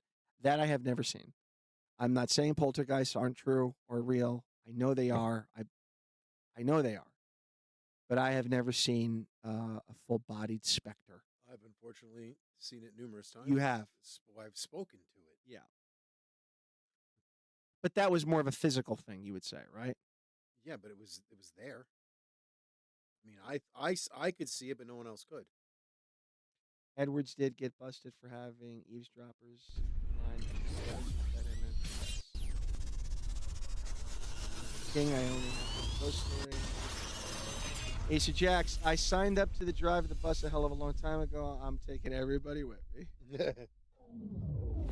RMTV, Jesus said, I am the way, the truth, and the life. No one comes to the Father but through me. Yes, I know. 14 seconds. Don't quote scripture with me. I'm not a theologian, but what I said doesn't mean that I'm able to rationalize this and still be a Christian. I'm very Catholic. So don't anyone here think I'm disparaging Christianity or Catholicism. It couldn't be further from the truth. I'm just saying I think I have other stuff in my belief system that I subscribe to. And I hope I'm right. And if I'm wrong, I don't think I'm an awful person. I'll do purgatory. I'll do whatever. I don't think I'm damned. Yes, of course. You're talking to someone who's a very opponent of faith, Retro Machine. So, again, I don't want you to think what I said about all religions getting into heaven. Yeah, you're pretty religious. Means, yes, it doesn't. Yeah, again, there's, I know how people view some of these theories. I just feel that it doesn't conflate or conflict with my belief system. If it does for you, I apologize. It doesn't invalidate the fact that I'm still a very Christian and Catholic. And if you're not, that's fine. And my belief systems don't mean you have to subscribe. How's everybody liking the addition to the chat and the screen? Good pivot. No, I'm just asking. I think it's looking great. I love it. I love that you found a place for the chat. Yeah, I didn't like it. Because I didn't like it, and I didn't want to tell you that. It was bad. Right. I didn't want to be the wet blanket that's like... I was actually thinking about doing it in between the marquee and the screen. Yeah, no, I love this. Everybody knows how I feel about the show. It's the greatest show. When Vito says that there's nothing else like this, he's right. This is the most interactive show. Ace of Jacks. I live on the West Coast. The only thing we know to be real here is Bigfoot. I don't get all the cool stories like you guys do with aliens and ghosts and specters. What we do have is a big, hairy creature who scratches his balls. Now, I don't know if Chris is being funny or if he's being serious. Is that true? Do you have Sasquatch sightings there? Do you know that they're claiming Bigfoot is an alien? So... they're claiming he's an alien. This is where I get to people when they get like, oh, interdimensional. Yeah, I'm in. Aliens. Yeah, I'm in. Ghosts. Yeah, Joe, I'm in. But when I get to Sasquatch, 9 out of 10 times, whoever I'm talking to, that's like, yeah, Joe, this is where I get off. Loch Ness, all that stuff. Oh, some people are big into it. Bro, I believe in big. You're a big Bigfoot guy? Okay, all right. Big time Bigfoot guy. So what do you think Bigfoot is? Because that's so easy to explain. That's some sort of, forgive me, bestiality happened somewhere, right? And yeah, that's so easy to explain. That there's an offspring, which then has 2 or 3 in a communal thing of whatever. No, but they're claiming it's interdimensional. That it's Bigfoot's an alien? Yeah, that's what they're claiming. Yeah. You're winding me up. I swear to God. I swear to you. No one says that. Okay, I'm gonna have I've never heard that. I'm gonna have a Bigfoot guy on, like one of the big Bigfoot. That says Sasquatch is actually alien. Alien, yeah. That's what they think. That Sasquatch is a wall dig. He's an interdimensional being. He's able to fucking just poof, and that's why you don't see him. Well, I don't want to think that, because then he is a Neanderthal. Then we're smarter than an alien, you're telling me?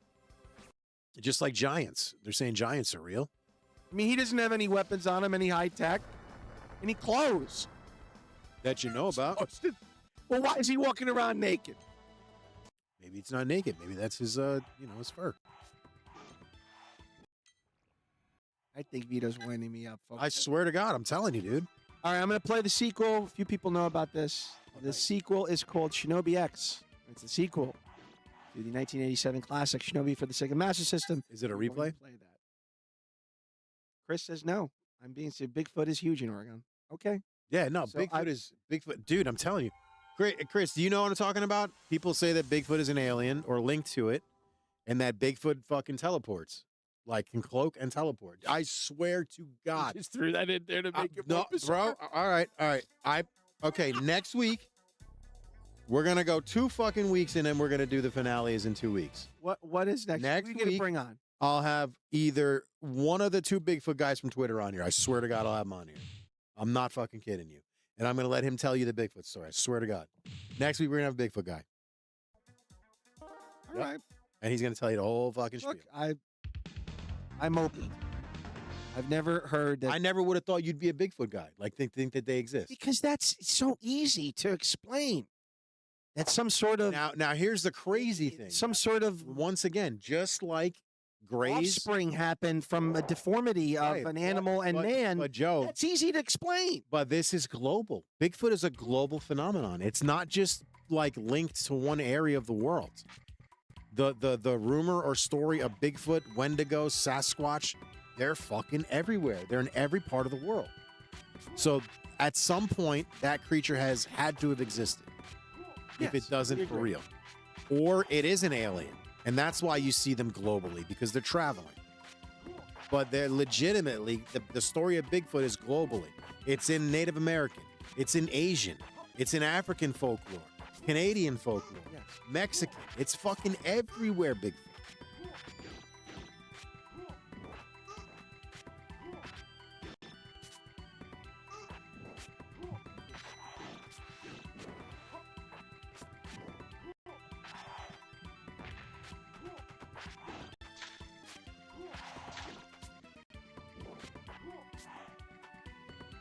This is like a fun game.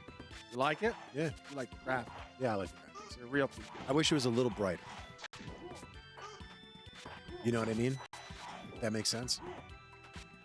Yeah. Did I tell you? I upgraded to the 48-inch OLED V-Pin. We're no longer getting the 42. We're getting the 48-inch.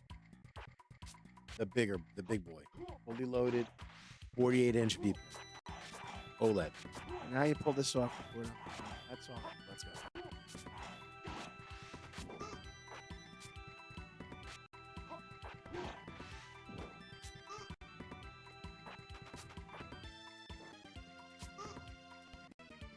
Yeah, so what do you want to do for the finale? You want to do like a big fucking...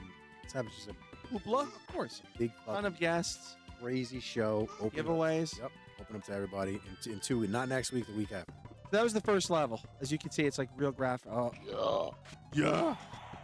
What do you want to have on?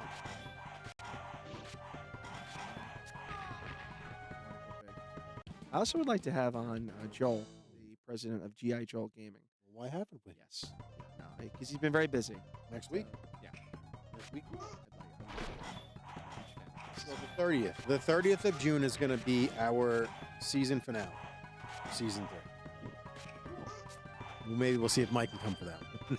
For the season. With his broken ass foot. He said, fuck. Which one?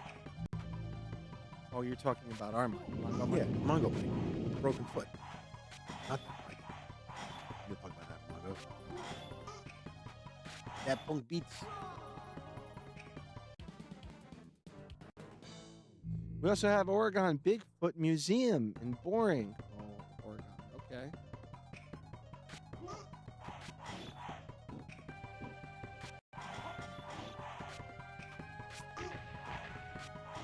Yeah, this is gonna sound like a joke. It is, but boring Oregon, Chris. There's not a lot going on there, right? Oregon is boring. You can't, like, oh, sound boring. Gotta be hopping.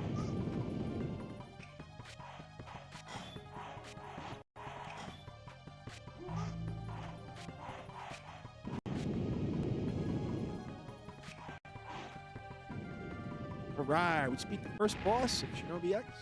Nice. The sequel. Come on, guys. We got 15 minutes left in the show. Tell me what you want. If you want any games. Yeah, what games you guys want to see played? I'm keeping it a Sega Saturn theme, but it doesn't have to be. Vito's system here, his unit, if you will. Hey, See, it cuts in with Talk real. about my unit. It cuts in with real stuff. That's why Vito likes this. Oh, Yeah, it's got like real like footage with sea level actors. so check it out, Joe. What do you got? This is the entirety of Now this is another thing. Like, how did you do this? There's a program that did this. No, you do it on the back end of YouTube. You do it on the back end of YouTube, and you have it basically update your channel, and it'll send you. Basically, it uploads your entire Google account. Yeah, finish. You upload. It basically uploads your entire. It sends you your entire Google account information. So anything that has anything to do with Google. So YouTube happens to be with Google. So it's a great way to back up your channel at the quality that you set it. Because if you try to download your YouTube videos, you have to download them one at a time. Correct. Which is fucking pain in the ass. Pain in the dick. Okay? And then it only downloads it at either 720 or 1080. That's right. Which is, what you have to pay. I upload our shit in 4K. Our live streams are 4K. I know that. For a reason. Because people like the best quality. I'd rather have the best quality out there. And because I fucking can. Right? So that's why we do it. So what I did was I now uploaded our entire library. And now I'm separating it. I have to now unzip it. There's 70 fucking folders. I got 60 left to do. And I'm going to separate it by long form, short, and lives. I'm going to take all of our live videos, and they're going to get uploaded to this site that is going to stream them 24/7 to all 10 of our platforms. He's no joke, folks. We got a question, Vito. Sir. From what you know about Jason's new thing he's working on, wink, wink, will it help those of us with the 16 terabyte drive? Do you think? What is your opinion, Vito? Question from Retro Machine. Can you talk about it, Vito? Can you speak on it? I can't speak too much on it, but you can ask him if he will flash that to the new thing. There's a good chance he will, but I'm not sure. I know he's moving away from not supporting people with drives, because obviously if you've bought a drive from him, he'll support you. Yeah. I'm going to assume. I can't speak for him. I'm not him. You know what I'm saying? I'm going to assume he's going to do the right thing, and he'll support the drive. But that's a question that you can ask him specifically. But the new thing that he's working on is fantastic. I'm hoping that he extends it to people with the drives, because it would be a great thing. You might have to send the drive in for a reflash, and it might obviously cost you. But what you're getting is something that's fantastic. My advice to you is hit me up in a DM, and we'll talk about this more thoroughly, what my advice to you would be, because I don't want to say it publicly yet. I don't want to break the news yet, because I understand. Sorry, I'm talking in riddles. Vagues. But the Legalities. thing that he's working on is fucking outstanding. Like, straight up outstanding.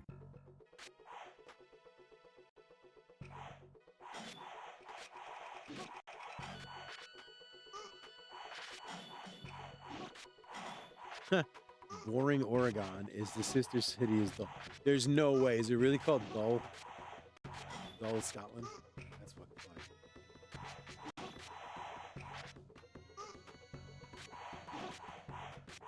You know what game I used to love? Ninja Gaiden. Oh, really?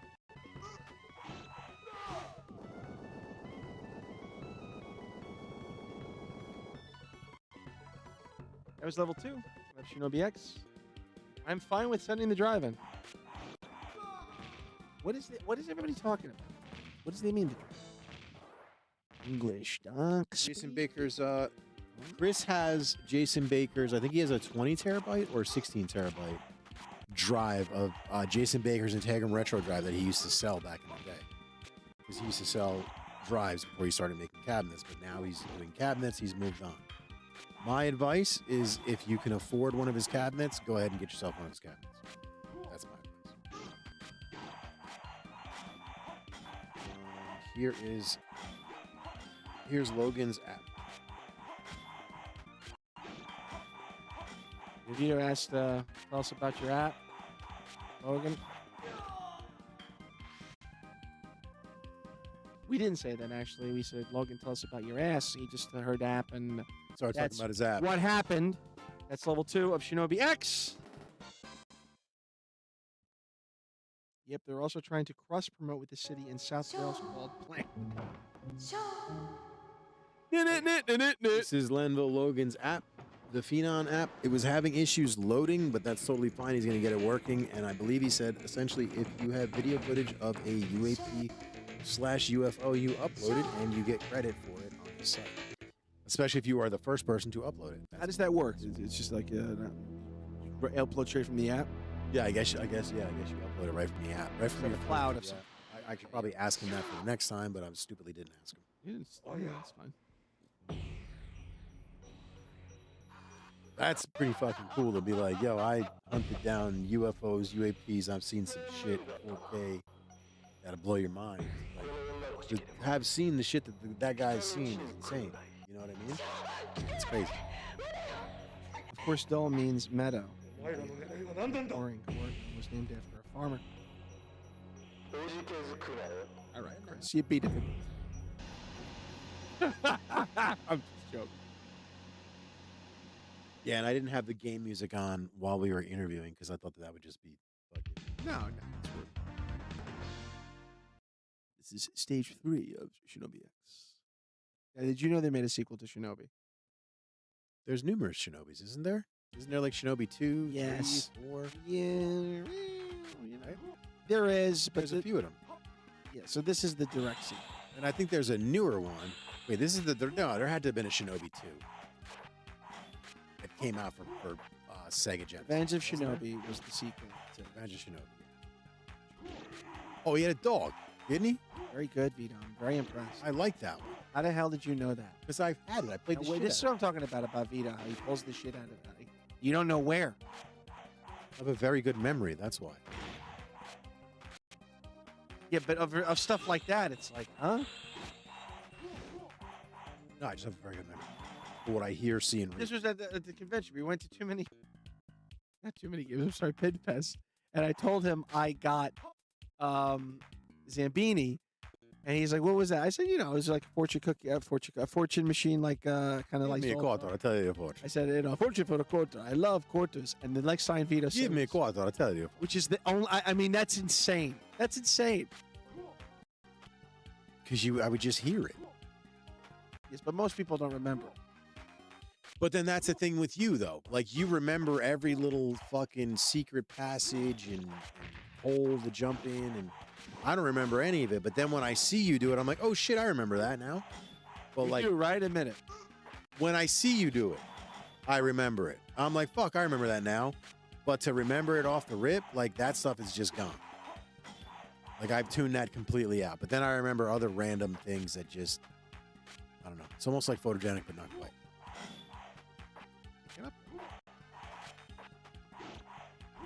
Like, I have a really good memory for what I see, read, and do. If I see it, read it, or do it, I remember it mostly.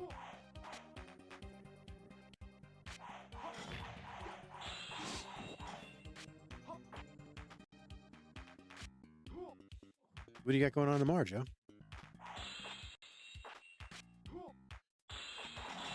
Tomorrow, I have. Well, Thursday's the graduation. I was gonna say, every day this week I've got something. Tomorrow I have a business client meeting with Bruno in the city.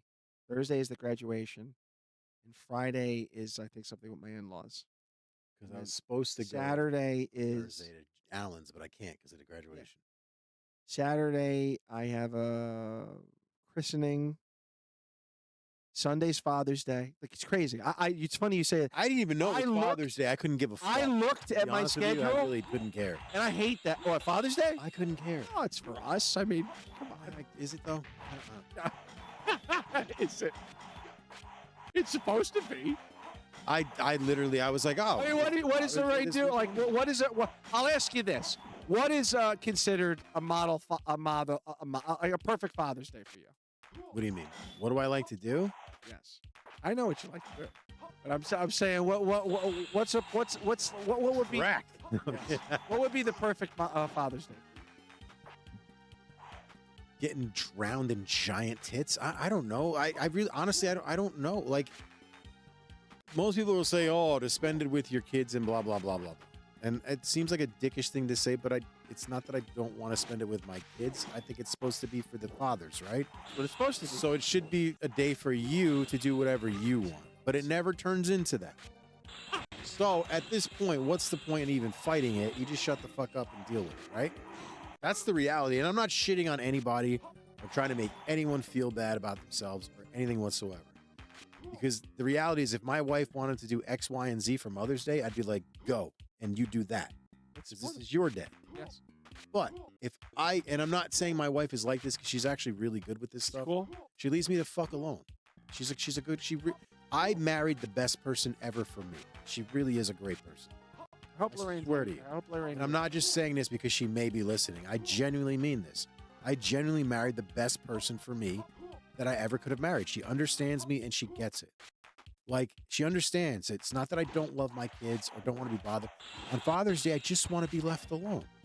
Like, I'm there for you 24/7. Personally, I don't think there's anything wrong with every day of the week of the year. But on Father's Day, sometimes just let me be me alone. If I want to spend it with you, we'll do that. But if not, and I want to spend it sitting here in this chair watching the screen, that's what I want to do. Relax. And don't banter me because that's what I want. I don't banter you. And my wife doesn't, and that's amazing. So thank you. But I don't know. It's kind of tough because you feel like a dick if you don't want anything to do with your parents. No, on Father's Day. Like, I don't think there's anything wrong. I mean, like, what's your perfect Father's Day? So Father's Day was one of my favorite. Father, right? Yeah, but he crossed over. So the family now, I don't have a grandfather on my side. I don't have anyone on my side as a father. Well, it's you now. On my in-law side, my brother-in-law Sal's a father. My father-in-law, right? Thank God he's still alive. And I'm alive. So it's the three of us. And Michelle usually likes to do something. Probably cook for you like crazy. Yeah. Like if it was awesome. up to me, I would love to grill. He don't know. So why don't you go do that? Because she interprets it like you shouldn't be cooking. You should be relaxing. All right, I get that. But at the same time, you want to grill on Father's Day, but you don't want to do it. And then you also don't want to stand there and watch her on the grill. Because I don't know how you feel about a woman on the grill. She belongs in the kitchen. Yes, and I'm sorry. I'm not trying to say this is a sexist thing. That was hard. I will have a seizure if I have to sit there and watch my wife touch the fucking grill. Grilling is I love to grill. Thing. It's a man thing. I'm sorry. I'm a great griller. Not as good as Vito, but I enjoy it. It's a man thing. I'm sorry. Being left alone. I love women. I really do. I love you all. I think women are amazing. My wife and your wife are fucking probably the best cooks I've ever tasted. I'm not even kidding you. Yeah, I agree. Combined, it's insane what they can put on a plate.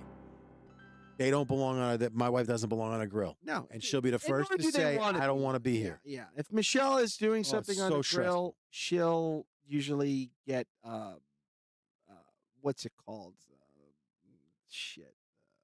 That pan. It's a specific pan.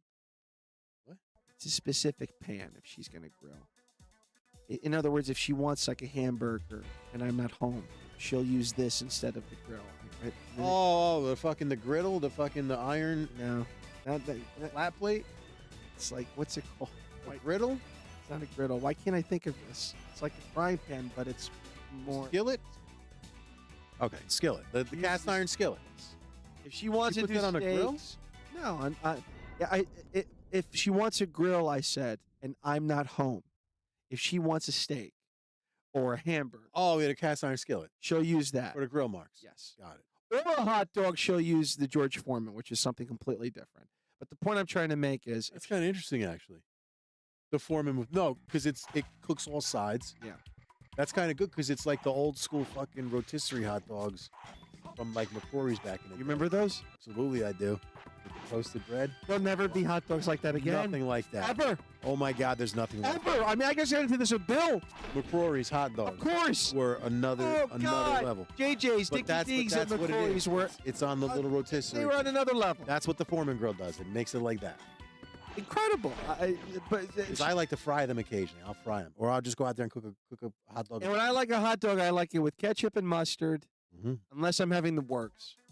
And if I'm having the works, You know what I like on it? it's chili, relish, sauerkraut. I mean, everything. The kitchen sink. The Marzano sweet peppers. Sweet peppers. I like those. Jesus. On the So hot good. I So haven't good. in so long. I haven't had them in forever. Now I'm gonna. Used to Now I always have it want. here. The Marzano peppers. You know what I'm talking about, right? The sweet Yes, peppers of course. on the hot dog. That's what I get. A little bit of ketchup.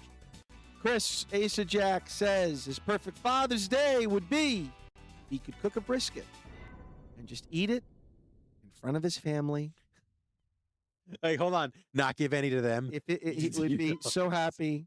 See, he's got dry humor. I don't know if he's being honest here. Just cook a brisket That and eat in can't front be of my real, family. That's my right? favorite. No, none of you can touch it. That's fucking great. That can't be real. That's the greatest thing ever. I just want to cook a brisket and eat it in front of all you sons of bitches, and you can't touch it. That's the greatest thing ever. Now, for the graduation, What's up?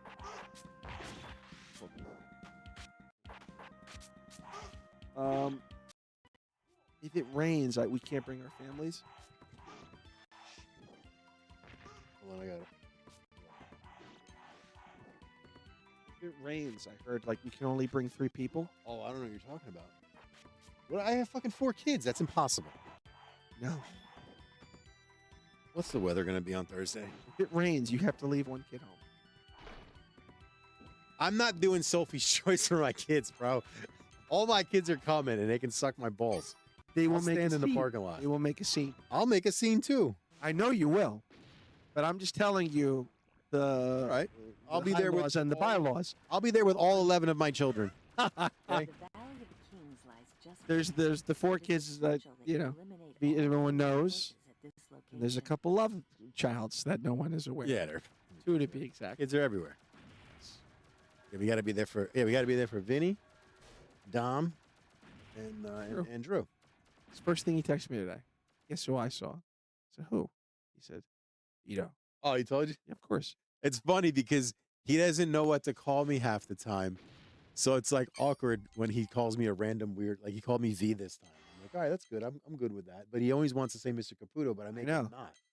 He said that. My kids never say Mr. That's Coiro. fine. They always say But Joe or Michelle. I said, I don't want you calling him Vito because he once asked me recently. I don't care about that. I do. He says, I don't want to call him Mr. Caputo. I said, well, then have a pet name for him. V is fine. He says, Uncle Vito. I said, I'm that's good with fine. that. I'm totally good And with that's that. when he said V. I'm good with V. And I said Everybody V. says V. V is. Lorraine never says Vito. She says V. She says V. Never says Vito. You never hear her say my name. My mother, too. My mother never says my full name. It's V. A lot of people shorten it because, it's so long. Well, it's only 4 syllables, but it's 4 letters. I'm sorry, 4 letters, but it's 2 syllables. Yeah. It's the same as But Michelle it's or just- Michael but it's or funny. Joseph. It just get called V all the time. I don't care. It doesn't bother me. But people will just randomly do it, and they won't hear others do it. It's just V. I want to thank everybody for coming on the show. It's after 11. I want to thank Logan. I want to thank, I said, the Super Chats. Everybody on all of the other social media platforms that Vito said I'm not allowed to play. I hope you enjoyed. It was Joe K's theme night, and the theme was Sega Saturn. I respect my partner. He wanted me to play new games. I told my wife. That was dope. I like going in with all new games. She said, what are you doing? I said, new console. She said, just don't go backwards. I said, go for, in other words, Atari, Coleco. Oh, yeah, I can't. Yeah, I'm not a big fan of Go forward. She's, in other words, have nicer graphics. If you're going to pick a console, I'm with that. Good Of job. the- Good choice, Michelle. 8 or 16-bit consoles that I usually play, go forward in time as opposed to backwards. So I went forward. I'm with that. That was good. That was excellent. I like that. I like you come with the game theme because you're the guy that plays the games mostly. And I want to say this. Yes. For anybody out there who thinks that Joe is hogging the monopolizing. controller, I from the bottom of my heart, I can play this, and I do. I play this anytime I want to. Joe doesn't get to. Number 2, in case you guys have noticed, I like to run my mouth a lot, and I like to talk to the people that we interview. It's perfect.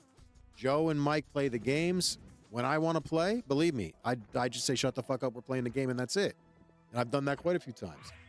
When I want to play, I play. But don't ever think that Joe is monopolizing and he's bullying me out of the games.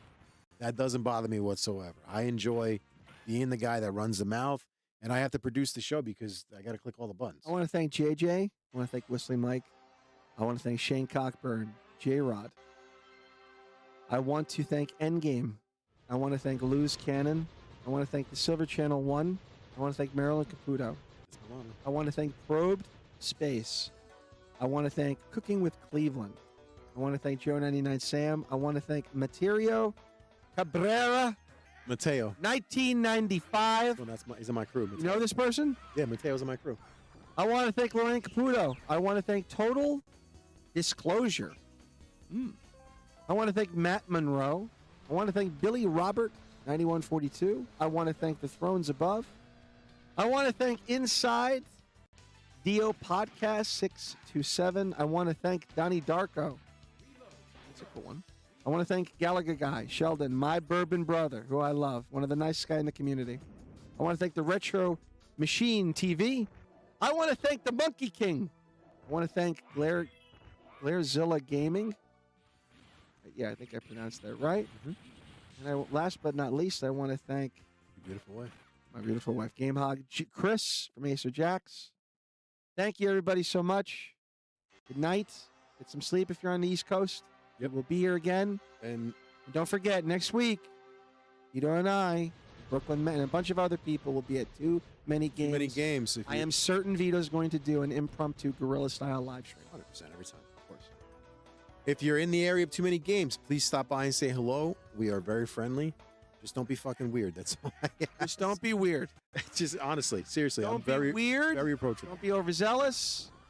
Don't be, Just be normal, dude. Canadian. Good. Don't be, Don't be Canadian. just be weird. I'm sorry. Just be normal. Don't be weird.